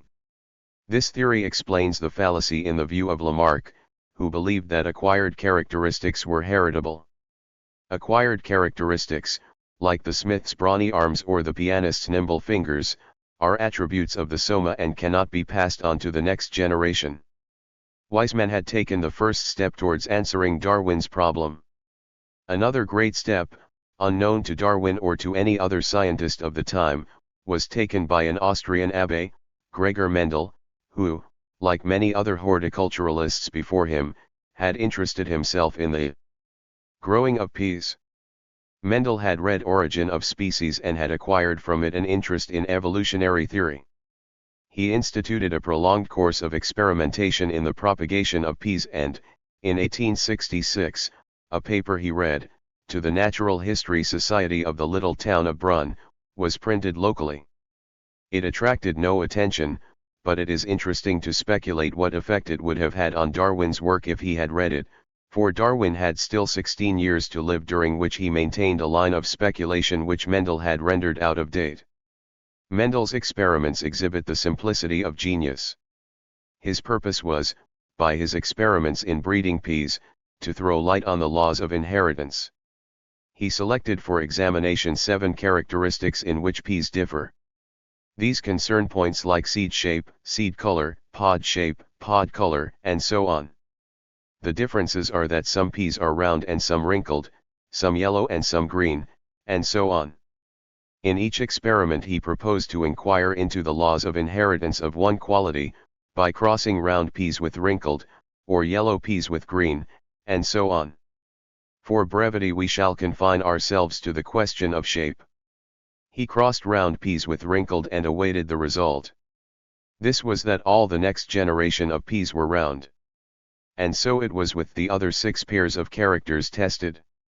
The result of the crossing was never a mixture of characteristics. The new generation of peas was like one or other of the parents, not a blending of both.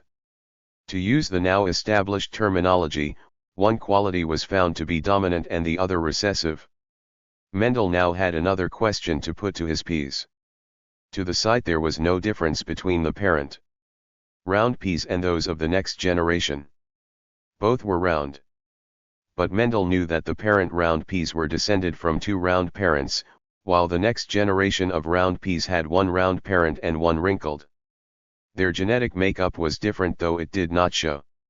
He accordingly bred a second generation of peas from round peas of mixed parentage. The result confirmed his suspicions. In the second generation 75% of the progeny were round, but 25% had reverted to the wrinkled shape. In all the experiments, whatever quality was being tested, the results were the same. In the second generation in 25% of cases the recessive character reappeared. Mendel carried his experiments into a third generation, but we need not follow him there. The results he had established suffice. First, he had drawn a clear distinction between the appearance of an individual and its genetic composition. Next, he had revealed that the inheritance of characters is atomic or particulate.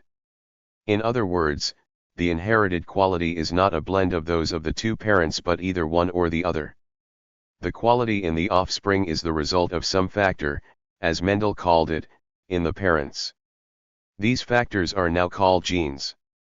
It was not till 1900, when the improvement of the microscope itself and the technique of its use had made much progress, that the internal structure of the cell began to be visible.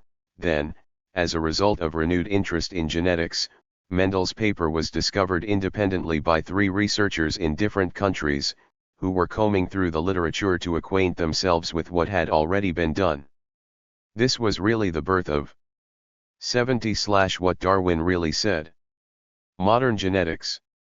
What Mendel had seen with the naked eye more than 30 years earlier now began to find its explanation in what microscopy revealed. This is what came to light. Every cell in the body has a nucleus. The nucleus contains a fixed number of rod-like, or thread-like, chromosomes, characteristic of the species concerned. All cells multiply by division. The genes, the real carriers of the heritable material, are strung along the length of the chromosomes, and they are strung in pairs. Only in the germ cells, as distinct from the body cells, is this not so. In them, out of each pair of genes only one gene is present. Fertilization occurs when a male cell penetrates a female cell. Then there is a fusion of the chromosomes, so that the fertilized egg has a full complement of genes made up from both parents. The existence of genes was inferred from their effects long before they could be seen. They did not become visible till the electron microscope had been developed. Meanwhile the chemists, from their angle, were tackling the problem of the chemical composition of genes. The solution of this problem was a major step forward, bringing a crop of Nobel Prizes in the 1960s. It appears that the basic chemical constituent of the gene is the immensely complex molecule DNA. This giant molecule, which is yet only of the scale of magnitude of a virus, is the chemical bearer of the material on which inheritance depends. These infinitesimally small entities control both the structure and the functioning of the cell. In that very special cell, the fertilized ovum, it is the genes that issue instructions for the building of a new individual, whether a mouse or a man. It is said that, if the amount of information requisite for this purpose were expressed in human speech, it would need an encyclopedia more voluminous than any yet compiled on Earth. This new discovery made it clear that Mendel was right in his theory of particulate inheritance. It reinforced Weismann's distinction between the soma and the germplasm and thus ruled out the Lamarckian notion of the inheritance of acquired characters, that is, characters acquired by the soma in the course of its life. For the structure of the DNA molecule is such that, while it can issue instructions for the making of a new individual, the new individual, when made, has no means of sending information back to the germplasm. Accordingly, acquired bodily characteristics, like the distant side of the mountaineer or the near side of the compositor, are not passed on to the children. Lamarck was wrong to think the giraffe got its long neck by straining generation after generation to reach the foliage on taller trees. It remains to consider the all-important question of the significance of the new genetics for the problem of variation. Where, in the light of the new knowledge, is the source of the variations between one generation and the next on which Darwinian natural selection acts? The effect is not to deprive natural selection of its fund of variations, but to explain more clearly how they arise. There are 2 main sources. First, there is the reshuffling of the genes which takes place at fertilization. It is now recognized that genes are not necessarily related to somatic. 72/what Darwin really said. Characters in any one-to-one way. In the reproduction of the immense variety of characters discernible in any individual being, a single gene plays many roles and does so in combination with other genes. So it comes about that the reshuffling of the gene pack at fertilization leaves room for a new hand to be dealt. Of equal, or probably of greater, importance is the discovery of mutation in the genes. Normally the stability of genes is such that a gene will reproduce itself through 100,000 generations without any change. Then suddenly something changes. The gene becomes a mutant gene and issues different instructions for the building of that part in the new individual for which it is responsible. These rare, and random, mutations provide the fund of variation on which natural selection works. The doctrine of natural selection, as Darwin defined it, is not superseded but rendered more precise and given a better base in observed fact. But modern evolutionists do not describe the process in Darwin's rosy terms.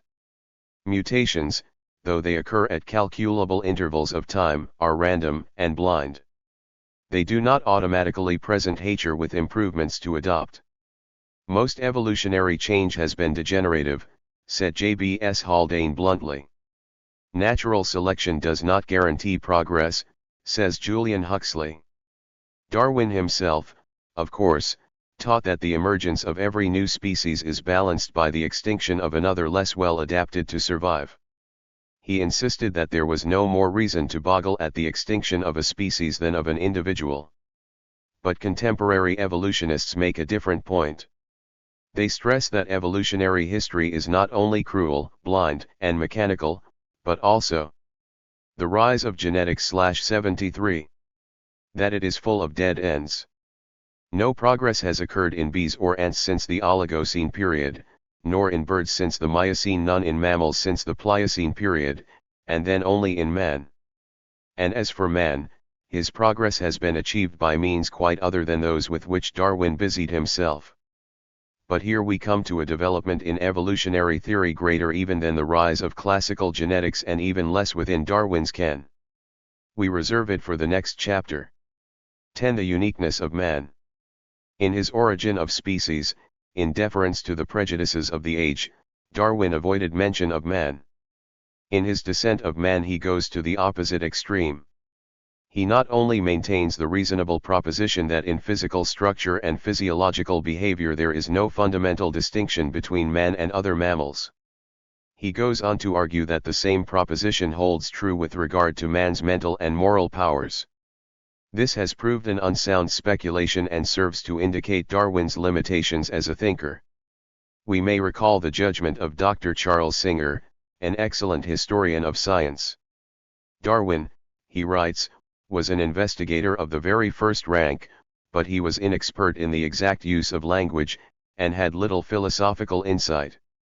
This is a just judgment, and it is well to remember that knowledge cannot be advanced merely by observation.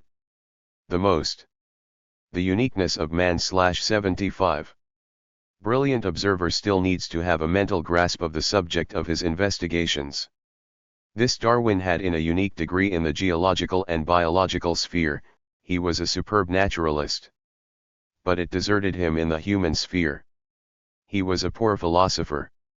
We have already quoted his opinion that any animal whatever, endowed with well-marked social instincts, would acquire a moral sense or conscience, so soon as its intellectual powers had become as well developed, or nearly as well developed, as in man. This is only a roundabout way of saying that any animal that became, or nearly became, a man would have a conscience. But what other animal is on the way to develop intellectual powers equal to those of a man? And how does a social instinct become transformed into a social conscience?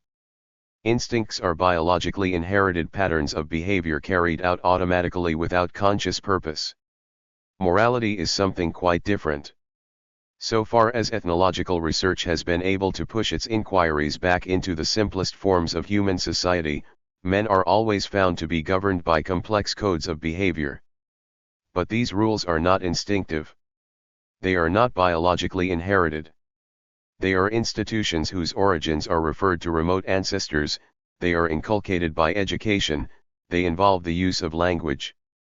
In short, they belong to the realm, not of instinct, but of mind. They are human facts, not animal facts. Nowhere in Darwin's writings can we find proof that he grasped this distinction. Hence his constant endeavor to bring the life of the mind under the laws of biological evolution. There are some crude speculations in his notebooks which have a bearing on this failure. Why?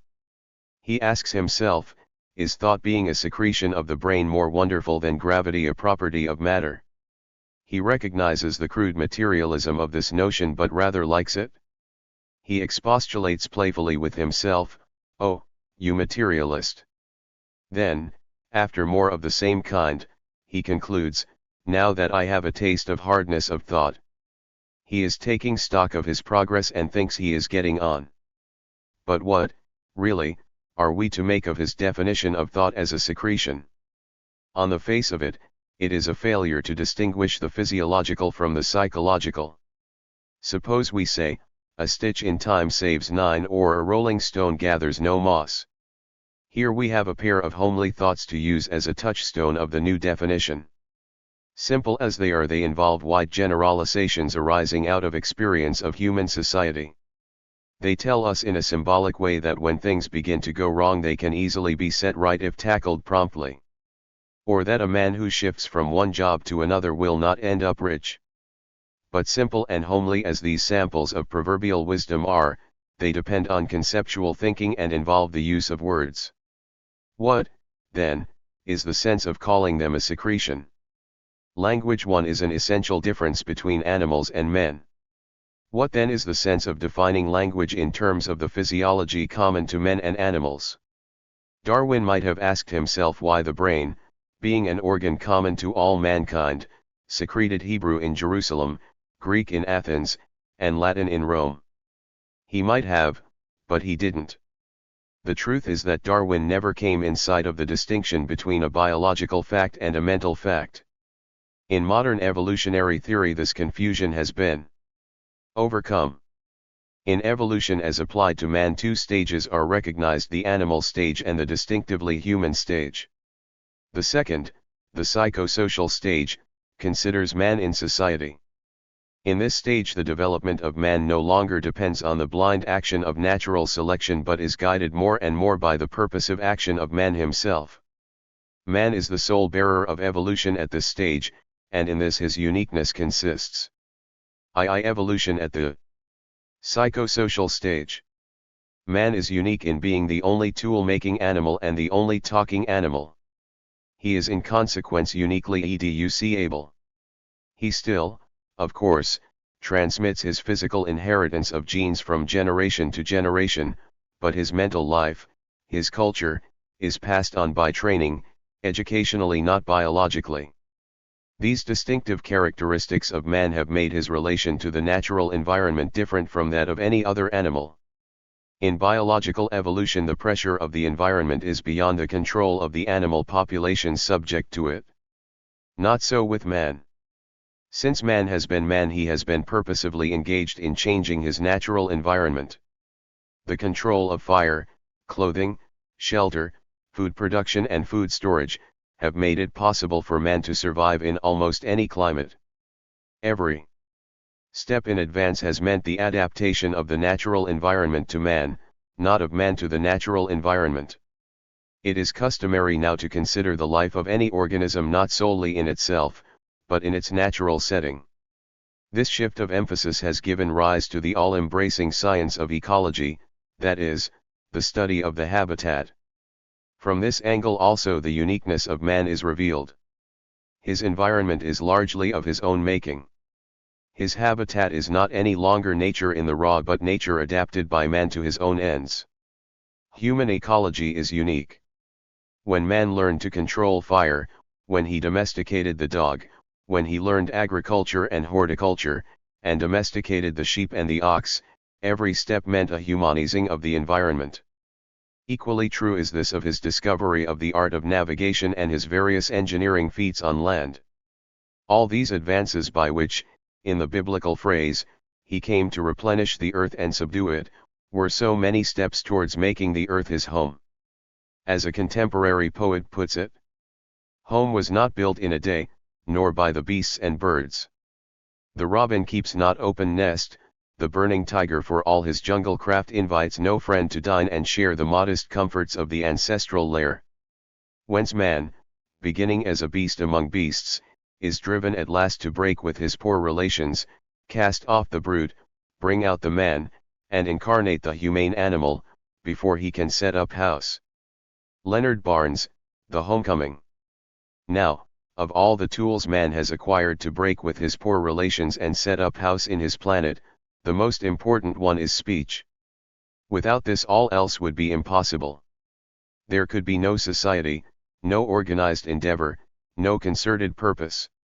We must, therefore, think a little about the nature of speech. Some zoologists, in seeking to throw light on the origin of speech, have concentrated attention on the vocal sounds of beasts and birds.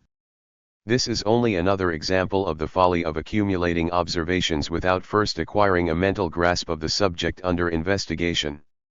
The essential character of language is not sound but the communication of information, and that by means of symbols. The symbols may be visual or auditory. The communication may be made as well by signs, gestures, dances, or drawings as by words. But the signs, whatever they are, must be agreed symbols for the things to which they refer. There is no intrinsic connection between a symbol and the thing symbolized. The connection has to be established as a convention and subsequently learned. How man acquired this power of speech depending on the use of conventional symbols is a mystery not fully explored. No doubt it was a slow acquisition, and if we could follow the steps by which it was accomplished, it would seem less mysterious. Here we can do no more than define the question a little more closely. It is now generally agreed that man, the tool maker, Homo faber, has been on earth 1 million, if not 2 million, years. But it is very probable that it was not till about the date of the Lascaux cave drawings, say about 30,000 years ago, that man became fully articulate. In other words, Homo sapiens is less than 50,000 years old, and hundreds. Evolution at the psychosocial stage /81. Of thousands of years before that went to the perfecting of his greatest invention, speech. But it is not difficult to see how the essential characteristic of speech is implicit in the making of tools. Speech is the communication of information through visible or auditory symbols. A man who makes anything must first have the idea of it in his mind. The dissemination of the art of making anything, even the simplest stone tool, is the dissemination of information, the passing from one man to another of the idea of the thing to be made and of the various processes of its manufacture. No doubt at first the instruction was better conveyed by actions than by spoken words. Gestures are older symbols than words, and vocal sounds, no doubt, were at first accompaniments of the instruction rather than its most important element. But vocal symbols have great advantages. They can be heard in the dark, they leave the hands free, and as soon as tongue, teeth, and lips become more practiced, the voice can produce an immensely greater variety of clearly distinguishable symbols than the hands. So speech made its way and rational discourse became the chief characteristic distinguishing man from the other creatures. Because speech is only a symbol, a contrast has often been drawn between things, as real, and words, as mere shadows of things. This is true up to a point. The word bread provides no nourishment. But, all the same, words can do what things cannot do. They are, in fact, a special kind of things. The difference is this. Things act directly on our senses and satisfy our physical needs. Words are addressed to the mind. The stimulation of our senses and the satisfaction of our needs are individual, private matters. If we had not speech we would be wrapped. 82/What Darwin really said. Up in our physical selves. Words are not only the means by which we communicate with one another, without words consciousness itself is dim. Words are immaterial, mental things, but without words there would be no control of things. Words release us from bondage to our immediate sensations. Without words there could be no society, no purpose of cooperation, no creation of a new environment for ourselves. They are not, then, shadows of things but the very substance of our new distinctive human life. They are both individual and social. It is I who speak, but in speaking I communicate with you, and employ a medium. I did not create a medium which has no meaning whatsoever except insofar as I am a part of the society which created it. Language makes a man conscious of himself, but conscious of himself as a member of society. Hence, when we leave the animal sphere and enter the human, we leave the realm of biology behind and enter the psychosocial realm. In the psychosocial realm, and more particularly since Homo faber became Homo sapiens, man gradually emancipates himself from the law of natural selection. His evolution ceases to be a biological process and becomes a conscious one. The incredibly slow, cruel, blind, and blundering process of natural selection is superseded. Man progresses through his own inventions, and these are passed on from one generation to the next by education and accumulate with a rapidity without parallel in the biological phase. Also, the pace of change accelerates. More is accomplished in one generation by Homo sapiens than in 100 by Homo faber. Nor is it only the speed of evolution that changes. Its character also is new. When man was still in the animal stage, he was under the iron law of determinism. He was pushed on from behind in accordance with the law of natural selection. But since man became man, the changes in his way of life are the consequences of his conscious actions. It is possible for him to have a vision of a goal at which he aims. Hence, in comparison with the biological stage, the psychosocial stage appears as a period of freedom and creativity. The art of making stone tools did not happen to man, like the biological development of a new organ, it was something that he did. So with speech, so with writing, so with the domestication of plants and animals, so with the arts and crafts, so with the creation of institutions like family and clan, like tribe and city, like nation and state. So with religions, codes of law, literature, music, architecture, and painting. These are all achievements of man, monuments of his invention, solutions of his problems, tributes to his creativity. Hence in the psychosocial stage it is creativity we should stress. The process by which something new comes into existence is somewhat of a mystery. There is an element of the incalculable and the unforeseeable about it, and older generations of scientists were apt for that reason to ignore it. It is natural for the tidy mind to bring things under the rule of law. So, when man came to understand the regular movements of the stars and could forecast them accurately, he tried to bring all life under their sway, and the science of astronomy became the superstition of astrology.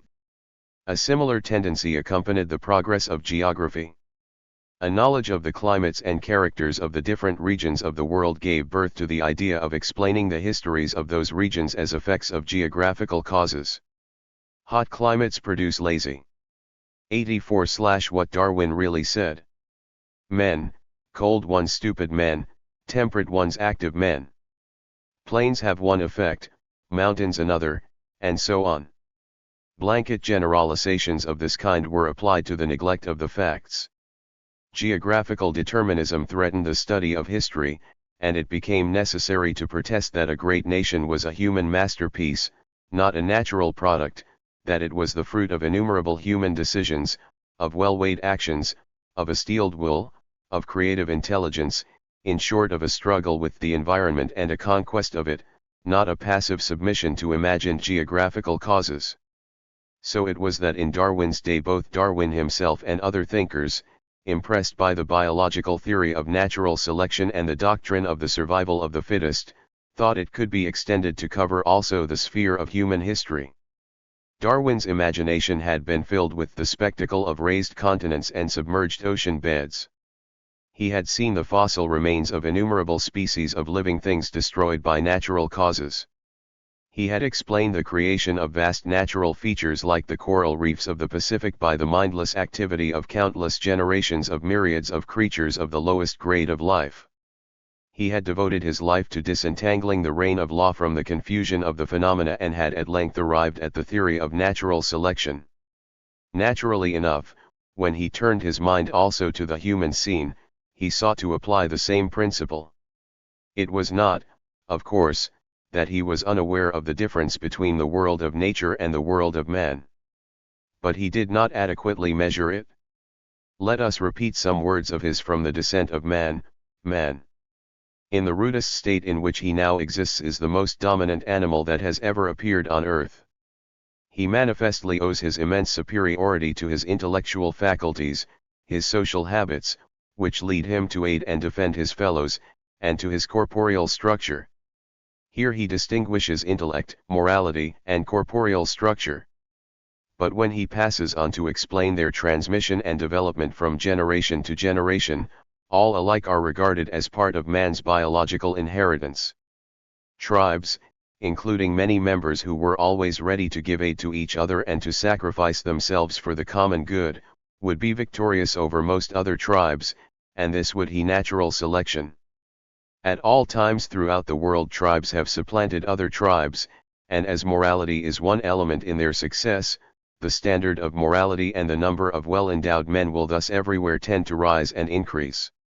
This is sad stuff. Patriots do not necessarily beget patriots. There is no gene for this virtue.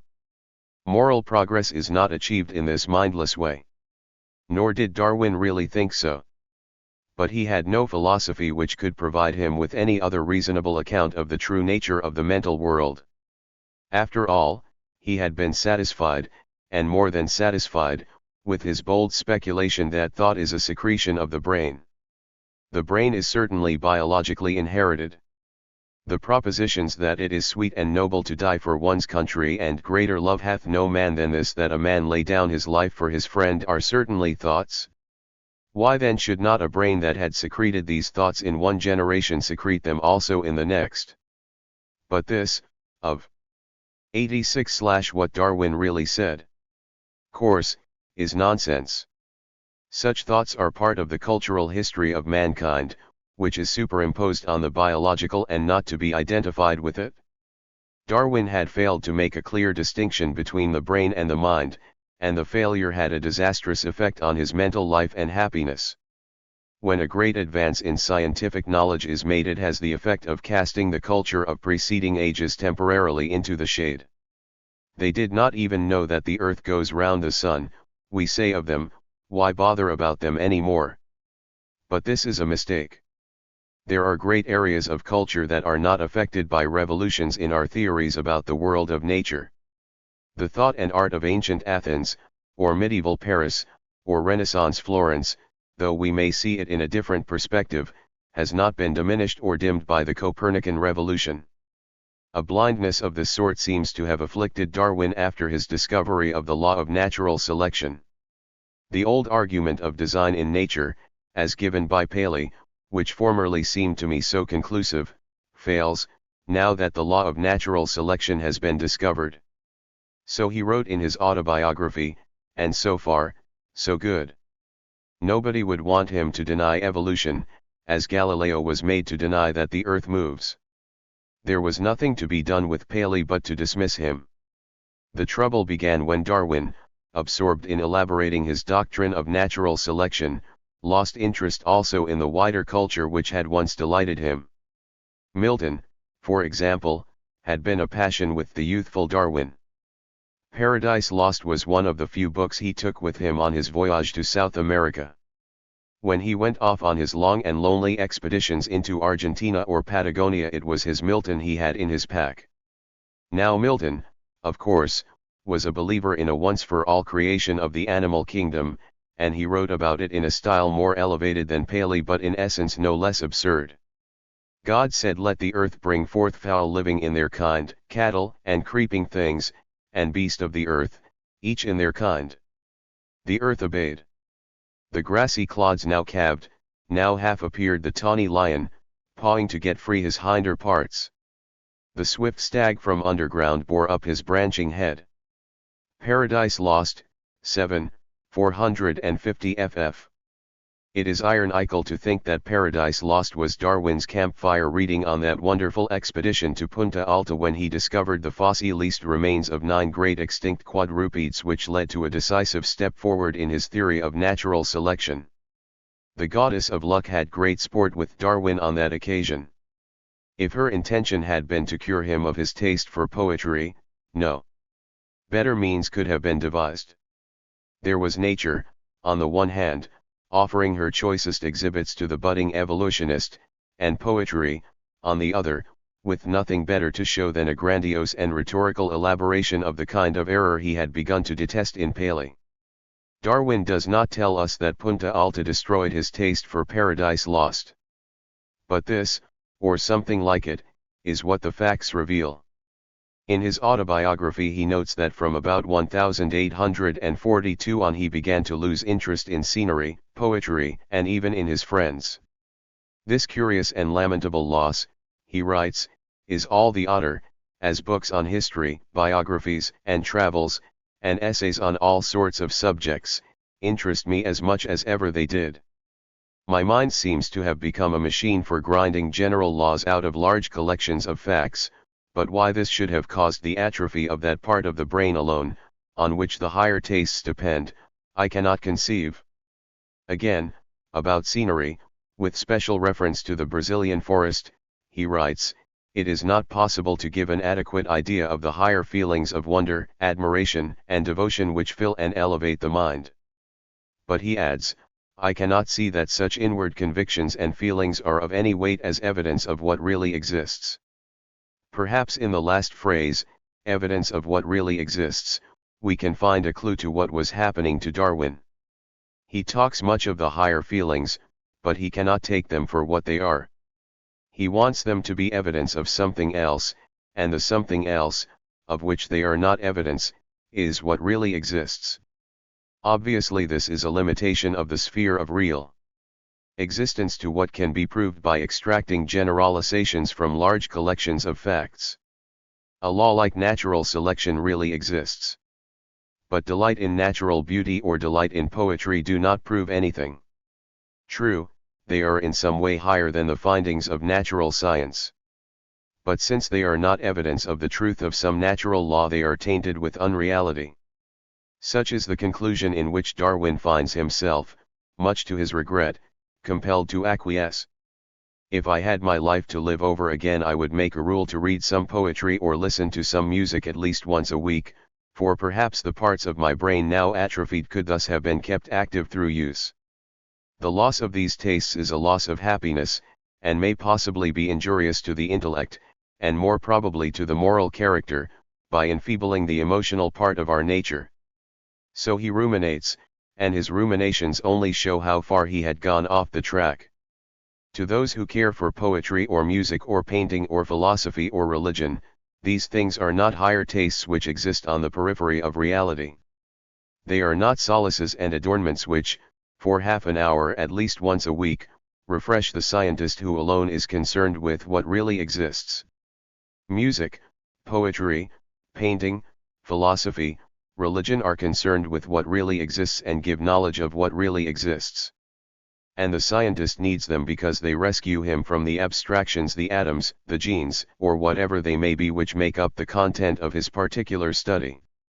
They refresh and restore him by bringing him into contact with aspects of reality with which his specialism cannot deal. Poetry, in fact, is much less abstract than biology. Darwin and the Poets /91. Darwin's loss of interest in Shakespeare illustrates this fact. When he was young he had a taste for Shakespeare, especially the histories. Now these plays are without parallel in literary history for the solidity with which they evoke the image of a people's life, high and low, in town and country, in court and camp, in peace and war, during 200 vital years of history.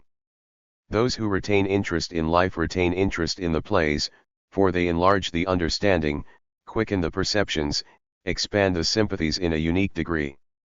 They are unsurpassed in their grasp of concrete social reality. It was Darwin who was becoming more and more abstract in his approach to society, being occupied only with the one concern of proving that everything social could be interpreted as a fresh example of the law of natural selection. Pleasures, he tells us in his autobiography, have a survival value and so are preserved biologically. Hence it has come to pass, we read, that most or all sentient beings have been developed in such a manner through natural selection, that pleasurable sensations serve as their natural guide.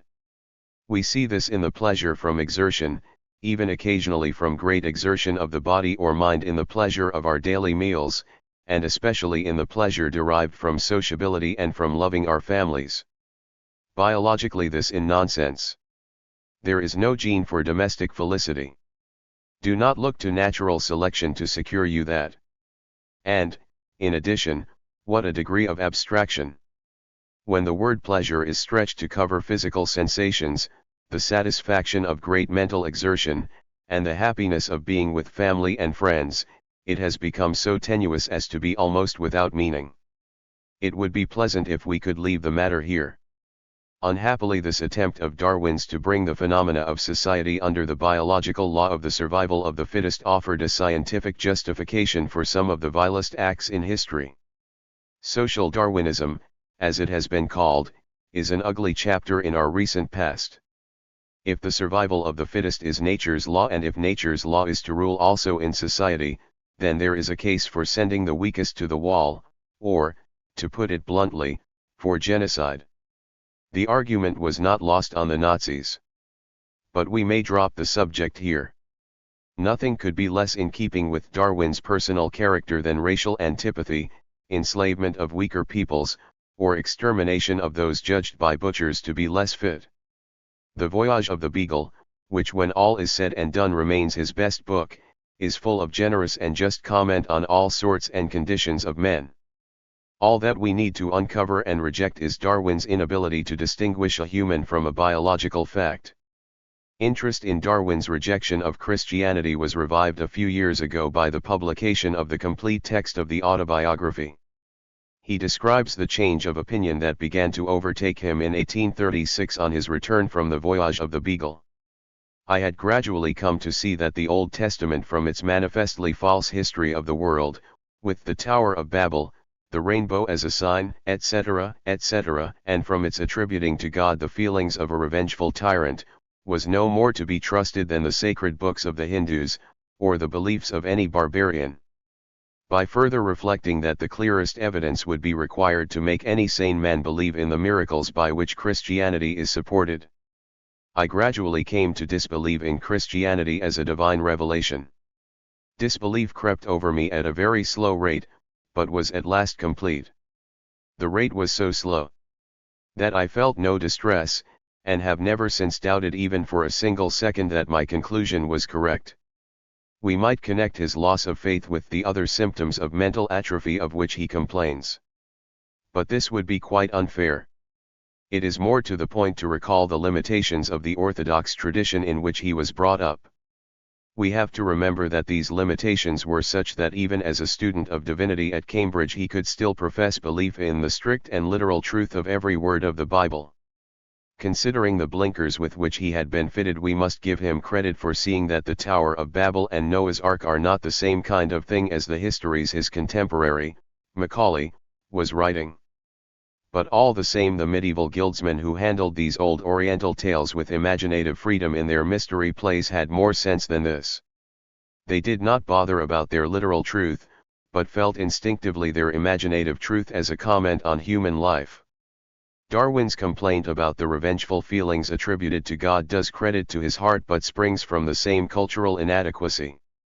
Nowadays, the evolution of the concept of God in the Old Testament, the transformation of a tribal god of a desert people into the father of all mankind, proclaiming "I will have mercy and not sacrifice," is recognized as a unique achievement of the Hebrew genius for religion.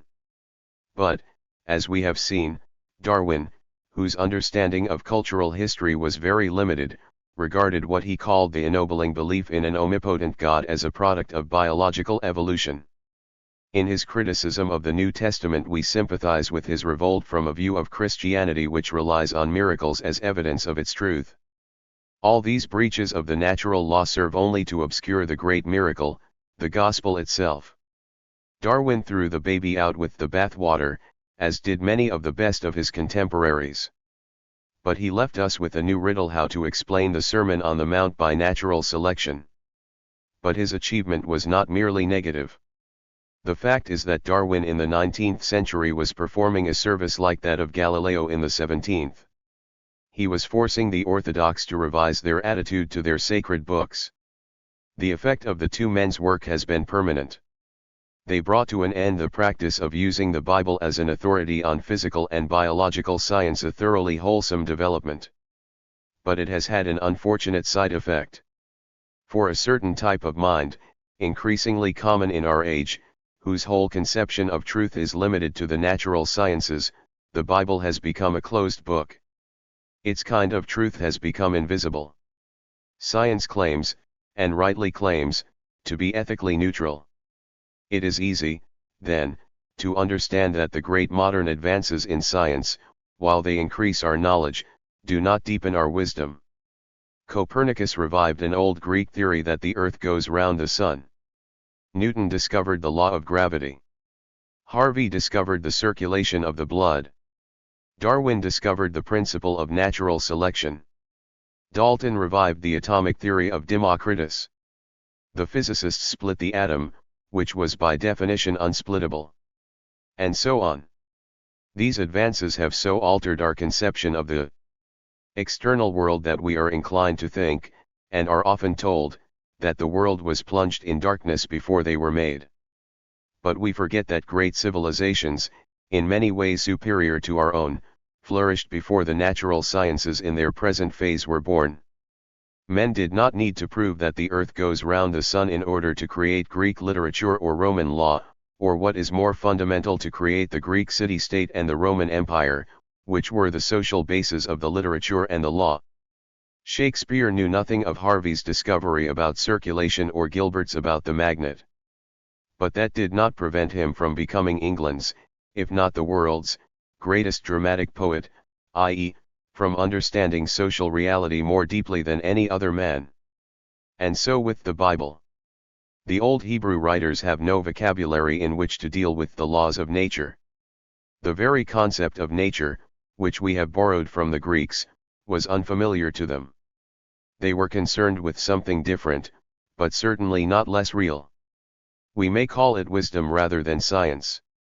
In their view, the ultimate reality was moral, a phenomenal being who could only be understood by those who were trying to do his will.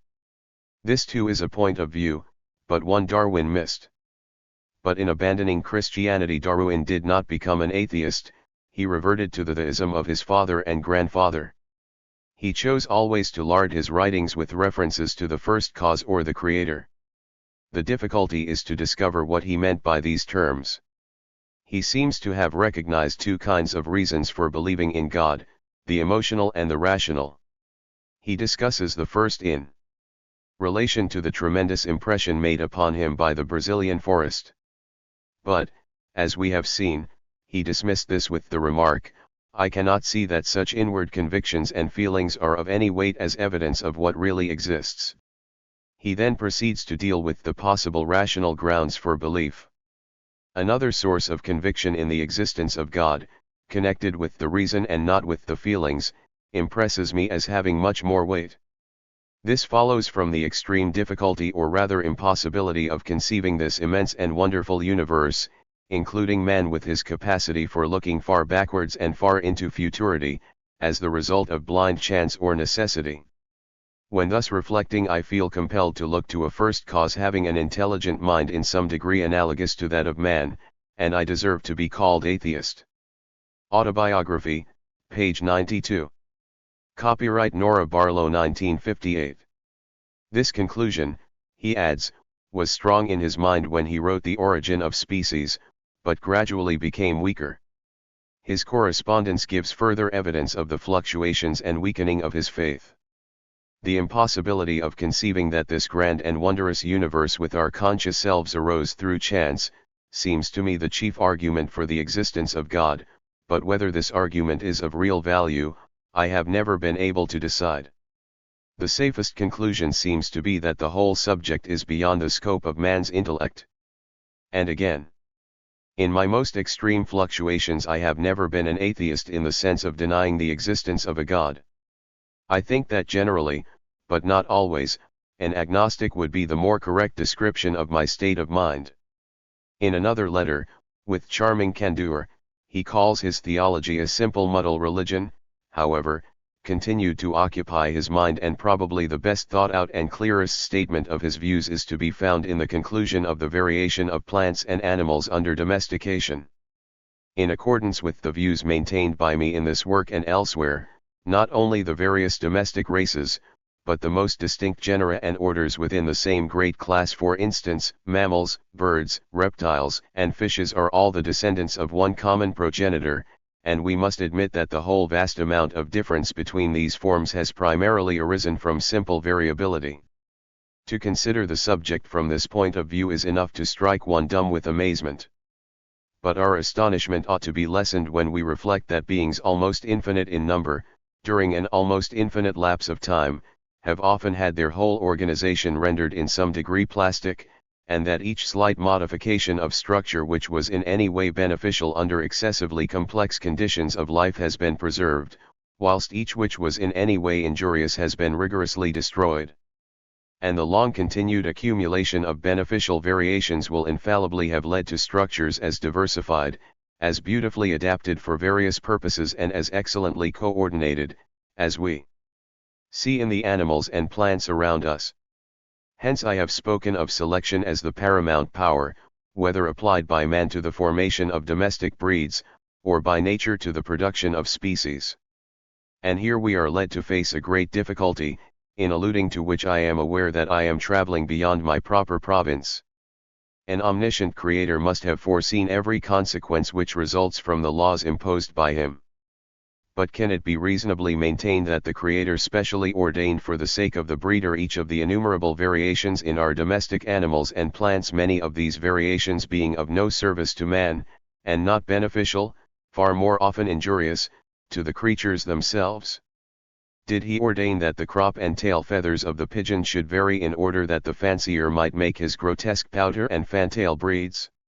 Did he cause the frame and mental qualities of the dog to vary in order that a breed might be formed of indomitable ferocity, with jaws fitted to pin down the bull for man's brutal sport? But if we give up the principle in one case, no shadow of reason can be assigned for the belief that variations, alike in nature and the result of the same general laws, which have been the groundwork through natural selection of the formation of the most perfectly adapted animals in the world, man included, were intentionally and specially guided. We content ourselves with one comment on this carefully considered passage. Here, as everywhere else, Darwin proceeds on the analogy between the work of the plant and animal breeder and the work of nature. The breeder selects the variations he wants, breeds only from them, and destroys the rest.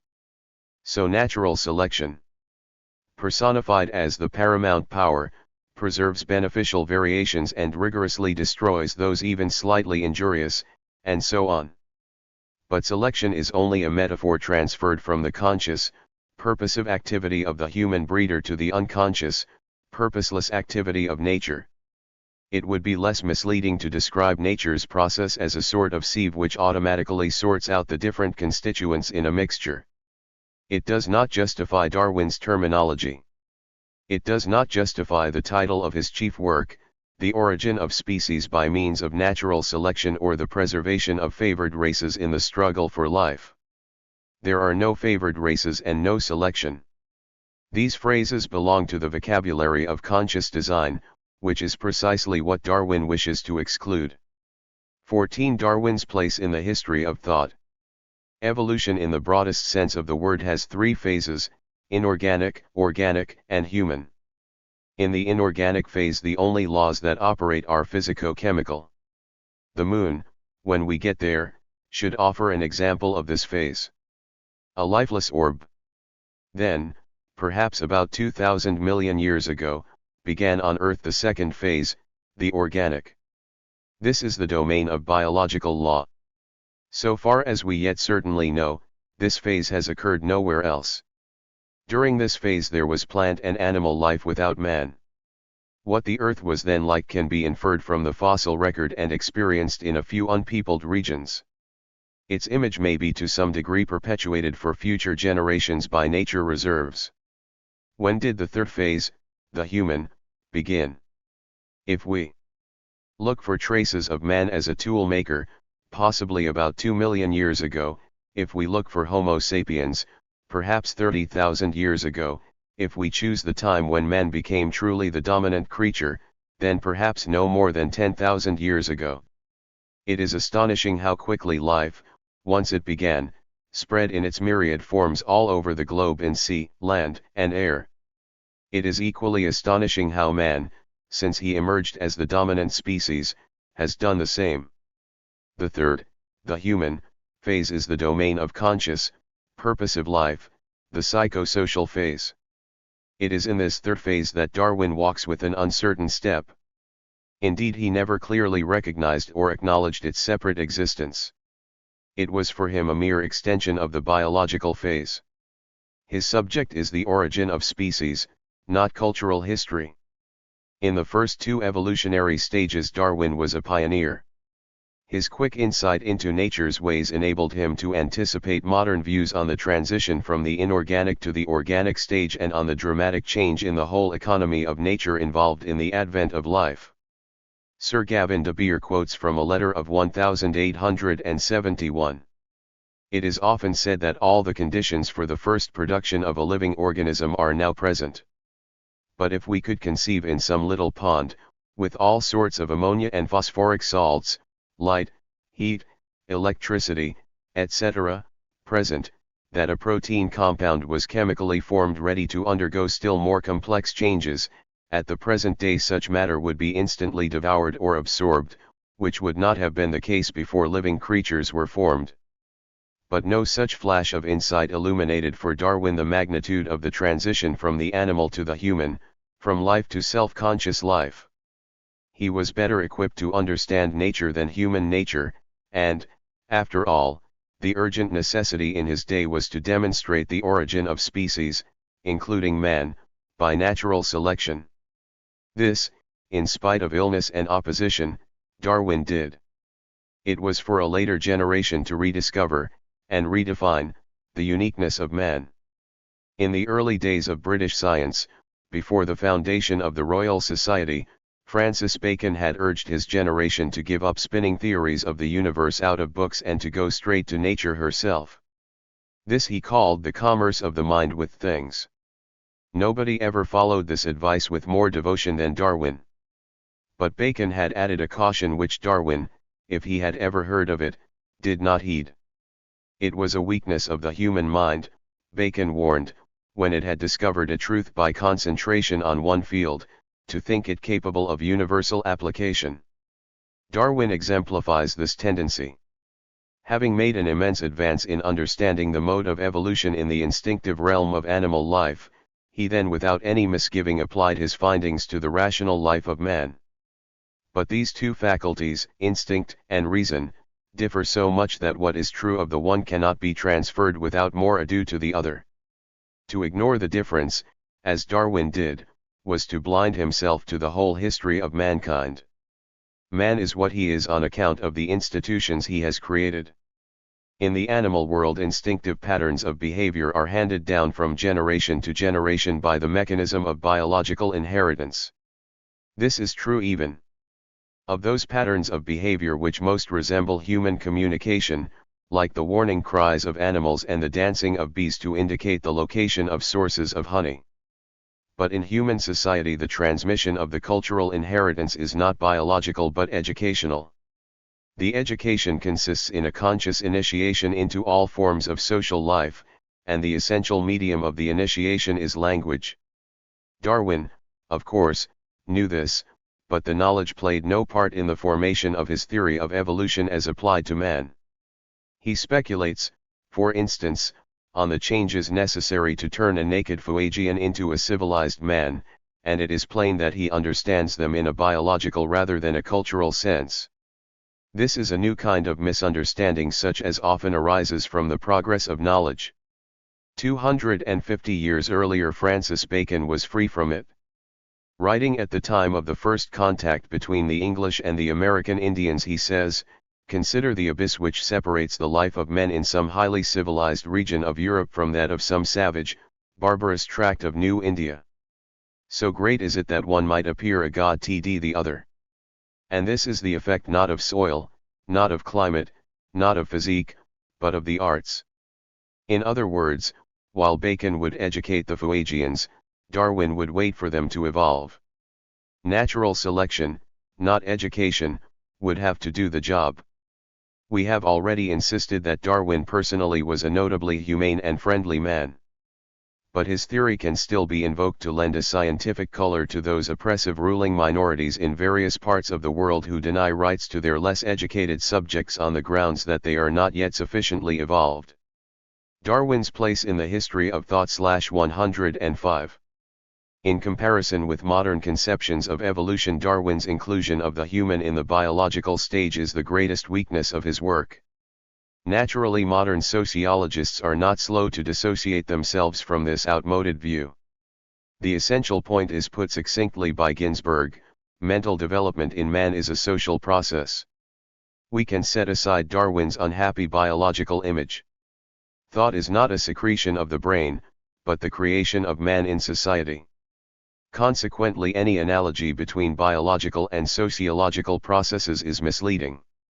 No analogy between the evolution of species and the evolution of societies is valid, warns Gordon Childe. Neither Ginsberg nor Childe doubts the evolution of the human brain from the animal. The point is the recognition of the new organ, the mind. The mind cannot exist without the brain. But the brain marks the end product of biological evolution and the mind the beginning of social, human, evolution. So Durkheim asserts, sociology places itself from the start in the ideal sphere, it does not arrive there by slow degrees, as the end of its researches, it sets out from them. The ideal is its proper domain. Finally, to quote a contemporary evolutionist who successfully bridges the gap between the biological and the social, Sir Julian Huxley writes, "The brain alone is not responsible for mind, even though it is a necessary organ for its manifestation. Indeed, an isolated brain is a piece of biological nonsense, as meaningless as an isolated human individual." The implications of these pronouncements for modern evolutionary theory are immense. For while biological selection pushes evolution on mechanically from behind, psychosocial selection, which involves conscious aim and purpose, draws man from in front. The clear distinction between the biological and the psychosocial worlds is the greatest advance in the general theory of evolution since Darwin. But in the purely biological sphere also Darwin's work has been superseded by the experiments of Mendel and the rise of the new science of genetics. One might have expected Darwin himself to be the founder of modern genetics. But the whole history of science teaches us not to be surprised when a man who has made a great advance proves incapable of taking the next step. Here the comparison between Mendel's success and Darwin's failure is instructive. Mendel, we are rightly reminded, had the advantage of reading The Origin of Species. It was this that interested him in the problem of inheritance. He owed a debt to Darwin.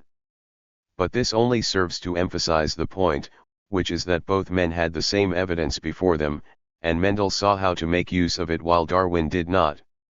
We have already briefly described the series of experiments made by Mendel in the 1860s. The secret of Mendel's success lay in his capacity to tackle the problem of inheritance analytically. He chose easily recognizable and clearly definable characters, he made each character the subject of a special investigation, he applied the precision of number to his results. His 7 parallel series of experiments on separate characters supported and confirmed one another. In fact, the only mistake Mendel made was not to be already famous and consequently to have published his findings in an obscure journal which remained unread for over 30 years. At about the same time Darwin was engaged in a similar Darwin's place in the history of thought /107 investigation but was unable to bring it to a satisfactory conclusion. The evidence at his disposal is set forth in the 2 large volumes of his Variation of Animals and Plants under Domestication. It was not the evidence that was lacking but the flair to find an experimental method of interpreting it. The idea at the back of Darwin's mind was that in sexual generation the qualities of the parents are blended in the offspring. The inability to shake off this popular idea of blending inheritance stood in his way. As he piled up his evidences he came across a number of exceptions to what he took to be the rule. These he grouped under the heading, "On certain characters not blending." But their significance was lost on him. He did not quite know what to do with them, so he had them printed in small type to satisfy his scientific conscience. There they stand in his book to this day to witness to the fact that he rejected the stone that was to become the head of the corner. Here are some examples from his list. Some characters refuse to blend, and are transmitted in an unmodified state either from both parents or from one. When gray and white mice are paired, the young are piebald, or pure white or gray, but not of an intermediate tint, so it is when white and common turtle doves are paired. In breeding game fowls, A great authority, Mr. J. Douglas, remarks, "I may here state a strange fact: if you cross a black with a white game, you get birds of both breeds of the clearest color. Sir R. Heron crossed during many years white, black, brown, and fawn-colored Angora rabbits, and never once got these colors mingled in the same animal, but often all four colors in the same litter. So much for animals. Plants yielded the same results.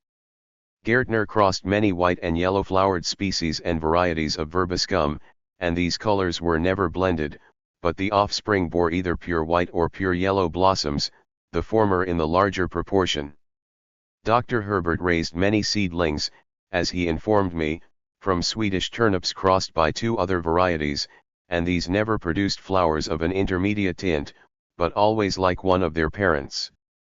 I fertilise the purple sweet pea, which has a dark reddish-purple standard petal and violet-colored wings and keel, with pollen of the painted lady sweet pea, which has a pale cherry-colored standard, and almost white wings and keel, and from the same pod I twice raised plants perfectly resembling both sorts, the greater number resembling the father. So perfect was the resemblance, that I should have thought there had been some mistake, if the plants which were at first identical with the paternal variety, namely, the painted lady, had not later in the season produced flowers blotched and streaked with dark purple. I raised grandchildren and great-grandchildren from these crossed plants, and they continued to resemble the painted lady, but during later generations became rather more blotched with purple, yet none reverted completely to the original mother plant, the purple sweet pea. Here, partly from Darwin's sources and informants, and partly from his own experiments, we get closer and closer to Mendel's classic work, but without Mendel's insight. The analysis lacks precision, the experiments lack direction. The distinction between the external appearance and the genetic makeup, that is to say, between the phenotype and the genotype, to use the current terminology, is not clearly drawn. Nor is the precision of number introduced. It was left to Mendel to apply the statistical method to a biological investigation. Darwin contents himself with phrases like the greater number, the larger proportion. So the crucial significance of the results is missed. They are treated as curiosities or abnormalities which cannot be fitted into the old, popular, and established view of blending inheritance. It is curious to reflect that when Darwin brought out his two large volumes on variation in London, Mendel's epoch-making paper, which renders Darwin's conclusions out of date, had already been published in the Proceedings of the local Naturalists' Society in Brunn. But Darwin's failure to anticipate, or at least tie with, Mendel was hardly an accident. It originated from certain faults of method plainly apparent in his most famous book. The Origin of Species, though fully deserving of its great place in the history of science, lacks some of the essential qualities of a scientific masterpiece. However we seek to excuse it, the absence of any attempt to place his theory in its historical setting is a grave defect, and the historical sketch which he did prefix to the edition of 1861 does less than nothing to repair the omission. For a scientist of the highest rank it is essential that he be capable of a just estimate of his own place in an historical succession. He should be able to make due acknowledgment to his predecessors, and to define his own contribution by setting it in a true relation to theirs. Here Darwin failed conspicuously. He makes it virtually impossible for the reader to know for what elements in the theory he claims originality. So much so, that one is haunted by the suspicion that Darwin had never made it clear to himself. For the student who wishes to understand the history of evolutionary theory, there could be no more misleading work than The Origin of Species. Before Charles Darwin was born, the concept of descent with modification was well established. Buffon, Erasmus Darwin, and Lamarck had all recognized it, and they had tried, with varying degrees of success and with shifts of emphasis from one possible solution to another, to suggest how the emergence of new species might result from the response of living things to the changes in their environment. Charles Darwin's great originality lay in directing attention to the spontaneous variations, the sports, which arise from time to time, and in revealing the action of natural selection in preserving favorable variations. But a full and careful analysis of the contribution of the pioneers would not only have done justice to them but clarified his own position. No reader, however, could guess from the opening page of The Origin that descent with modification had a long history before Darwin took his pen. What he there tells us is that on the voyage of the Beagle he was much struck with certain facts in the distribution of organic beings inhabiting South America. These facts, he adds, seemed to throw some light on the origin of species, that mystery of mysteries. On his return home, he goes on, it occurred to me that something might perhaps be made out on this question by patiently accumulating and reflecting on all sorts of facts. After 5 years' work I allowed myself to speculate on the subject. That is all. Not a word about Buffon, grandfather eras. Muse, or Lamarck, not a word about the surprising Mr. Patrick Matthew, who, in his book on naval timber and arboriculture, published in 1831, speaks in a long and forceful passage of the immense waste of primary and youthful life in nature, which brings it about that those only come to maturity who have survived the strict ordeal by which nature tests their adaptation to her standard of perfection and fitness to continue their kind by reproduction. The subject was in the air, and Darwin does not say so. Inevitably, then, when we come to the end of the book and Darwin sums up the main laws of evolution, we think he is telling us what he had worked out for himself by pondering on the observations he had made during the voyage of the Beagle. He lists the main laws of evolution. They are, growth with reproduction, inheritance which is almost implied by reproduction, variability from the indirect and direct action of the conditions of life, and from use and disuse, a ratio of increase so high as to lead to a struggle for life, and as a consequence to natural selection, entailing divergence of character and the extinction of less improved forms. We think this is all the result of Charles Darwin's own cogitations because he has not plainly told us that and were anticipated by one or more of his predecessors. Nor has he told us that Malthus's idea about the struggle for survival had suggested the idea of natural selection also to his friend Wallace. All this could and should have been set forth clearly, and it would have added to rather than detracted from our appreciation of his own achievement. For to Darwin rightly belongs the credit of having supported the theory. 112/What Darwin really said of evolution with such a mass of evidence as to ensure its acceptance. But while it is proper to give Darwin his due, it is equally necessary not to lose sight of his limitations. These explain not only, what we have already discussed, his blindness to the distinction between the biological and the social worlds.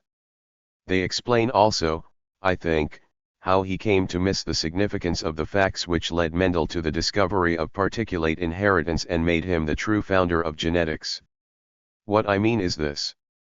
Just as a true picture of the history of evolutionary theory was beyond Darwin's powers, because, as the whole course of the argument in The Origin reveals, he never managed to keep clearly in mind the precise contribution of Buffon, Erasmus Darwin, and Lamarck to the formation of that theory, so he lacked the capacity to make the nice distinctions without which Mendel could not have planned his classical experiments. In Darwin's day, biological inheritance was popularly understood to mean the handing on of similar characters from parents to offspring. But character is a very vague word. It could mean anything from a long nose to heroic self-sacrifice. All sorts of qualities and patterns of behavior, physical, mental, and moral, were included in the term. How this looseness might lead to looseness of thought may be understood from a passage in the Variations of Animals and Plants under Domestication. How can we explain, asks Darwin, the inherited effects of the use and disuse of particular organs? The domesticated duck flies less and walks more than the wild duck, and its limb bones have become diminished. 13. And increased in a corresponding manner in comparison with those of the wild duck. A horse is trained to certain paces, and the colt inherits similar consensual movements. The domesticated rabbit becomes tame from close confinement, the dog, intelligent from associating with man, the retriever is taught to fetch and carry. These mental endowments and bodily powers are all inherited. Nothing in the whole circuit of physiology is more wonderful. How can the use or disuse of a particular limb or of the brain affect a small aggregate of reproductive cells, seated in a distant part of the body, in such a manner that the being developed from these cells inherits the characters of either one or both parents? We may on the whole conclude that inheritance is the rule, and non-inheritance the anomaly. The first thing we may notice about this paragraph is that it is pure Lamarckism. The characters discussed are all acquired characters, and it is taken for granted that they are inherited. These mental endowments and bodily powers are all inherited. Inheritance is the rule. And next we may observe the wide connotation of the word character. The shrinkage of the wing bones and the growth of the leg bones in the domesticated duck through disuse or use, the paces acquired by the horse under training, the tameness of the confined rabbit, the intelligence the dog acquired by association with man, the retriever's willingness and skill at fetching and carrying, all these are characters. Darwin is here defining the problem which he is about to answer by his theory of pangenesis. The task he sets himself is to frame some hypothesis to explain how these immensely complex mental endowments and bodily powers are transmitted through the reproductive cells. The terms of the problem are too loosely defined to be susceptible of experimental test. Contrast the procedure of the successful Mendel. He selected a few simple, clearly defined, physical traits for experimental investigation. Peas are round or wrinkled, yellow or green. But who can measure accurately the tameness of a rabbit or the intelligence of a dog? On a problem so loosely formulated, experimental investigation will yield no clear answer. Speculation is all that is possible, and speculation is all we get in Darwin's theory of pangenesis. The theory is elaborate, but roughly his idea is that every cell in the body casts off innumerable little buds, which he proposed to call gemmules. These gemmules embody the experience gained by every cell of the body during the course of its life. These experience-laden gemmules, coming from every cell in the body, somehow make their way into the reproductive cells, where Darwin admits there may well be a problem of overcrowding, and there they remain ready to play their specific role in the production of the new individual. In this way acquired characters are inherited. In this way we may, albeit dimly, conceive how the paces of the trained horse and the retriever's gift of fetching and carrying may be transmitted to the colt and the puppy. Even an imperfect answer to this question of the inheritance of acquired characters, wrote Darwin hopefully, would be satisfactory. Satisfactory, in the event, proved to be an ill-chosen word. The theory of pangenesis was badly received in its own day. It was even unkindly pointed out that the theory, in a sketchy form, had been anticipated by one of the Hippocratic writers of ancient Greece more than 2,000 years earlier. Nor is this fact without significance. Ancient Greek science was in the main speculative for want of an established practice of experiment, and in the matter of genetics Darwin was in no better case. He had been unable to discover a method of experimental investigation in this field. There is no reason, then, to be surprised that pangenesis is the reverse of modern genetic theory. According to pangenesis, it is the whole body which issues instructions to the reproductive cells. In the modern theory, it is the fertilized ovum which issues instruction for the making of the whole body. It may seem unkind to bring our account of Darwin's work to a close by dwelling on the unsuccessful theory of pangenesis. But our purpose in this chapter is not to list Darwin's successes, which has been done elsewhere in the book, but to assess his place in the history of thought. His Origin of Species proved the turning point in a long struggle for a new conception of natural history. It was decisive in replacing the static conception of a universe created once for all by the conception of a universe in a state of evolution. And it proved decisive by reason of solid merits, namely the control of a vast body of material largely collected by himself and marshaled with great skill. By sweeping away the type of argument used by Paley, it forced us to attend to an aspect of reality previously ignored and transformed the whole mental landscape. But the struggle had been a long struggle, and Darwin gives us no understanding of its history and very little insight into the nature of the religious and philosophical problems involved. His lack of historical sense, deriving from a general lack of culture, is a grave defect. His style, though not lacking in freshness and naturalness, is that of an undisciplined thinker not practiced in drawing fine distinctions. His enthusiasm for nature is infectious, but when he strays beyond the bounds of natural philosophy, his opinions are feeble and fluctuating. More often than not he resorts to hollow-sounding platitudes which are a poor substitute for firm convictions. One exempts from these charges the ever-fresh and ever-interesting Voyage of the Beagle, which the Duke of Argyll rightly calls the most delightful of all his books. But in no sense is he a classical writer. Patient, incredibly industrious, a great observer of nature, yes. But not a profoundly original thinker, not a great mind. Nor should we leave the matter here. Wherein lies the difference between the Voyage of the Beagle and the later books? Is the Duke of Argyll perhaps right that the difference is that in the Voyage we have Darwin before he became a Darwinian? For Darwin had not then raised for himself all the problems that arise from his special brand of evolution.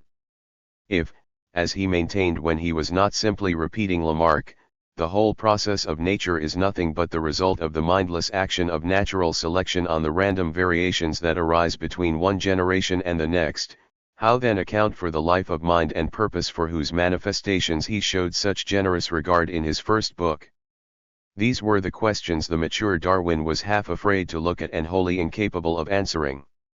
If he had been able to raise them sharply instead of trying to pretend they do not exist, his books would have had more of the breath of life and more claim to survival. Instead he tended to regard the life of the mind as somehow tainted with unreality. But this is an unwarranted conclusion. The process of evolution, which has produced life out of matter, and thought out of life, is not a diminution but a growth of reality, and the Darwinian account of biological evolution, so far as it is true, is not a complete account of reality, but a partial account of one aspect of the biological process. The whole realm of truth is not covered by the theory of natural selection.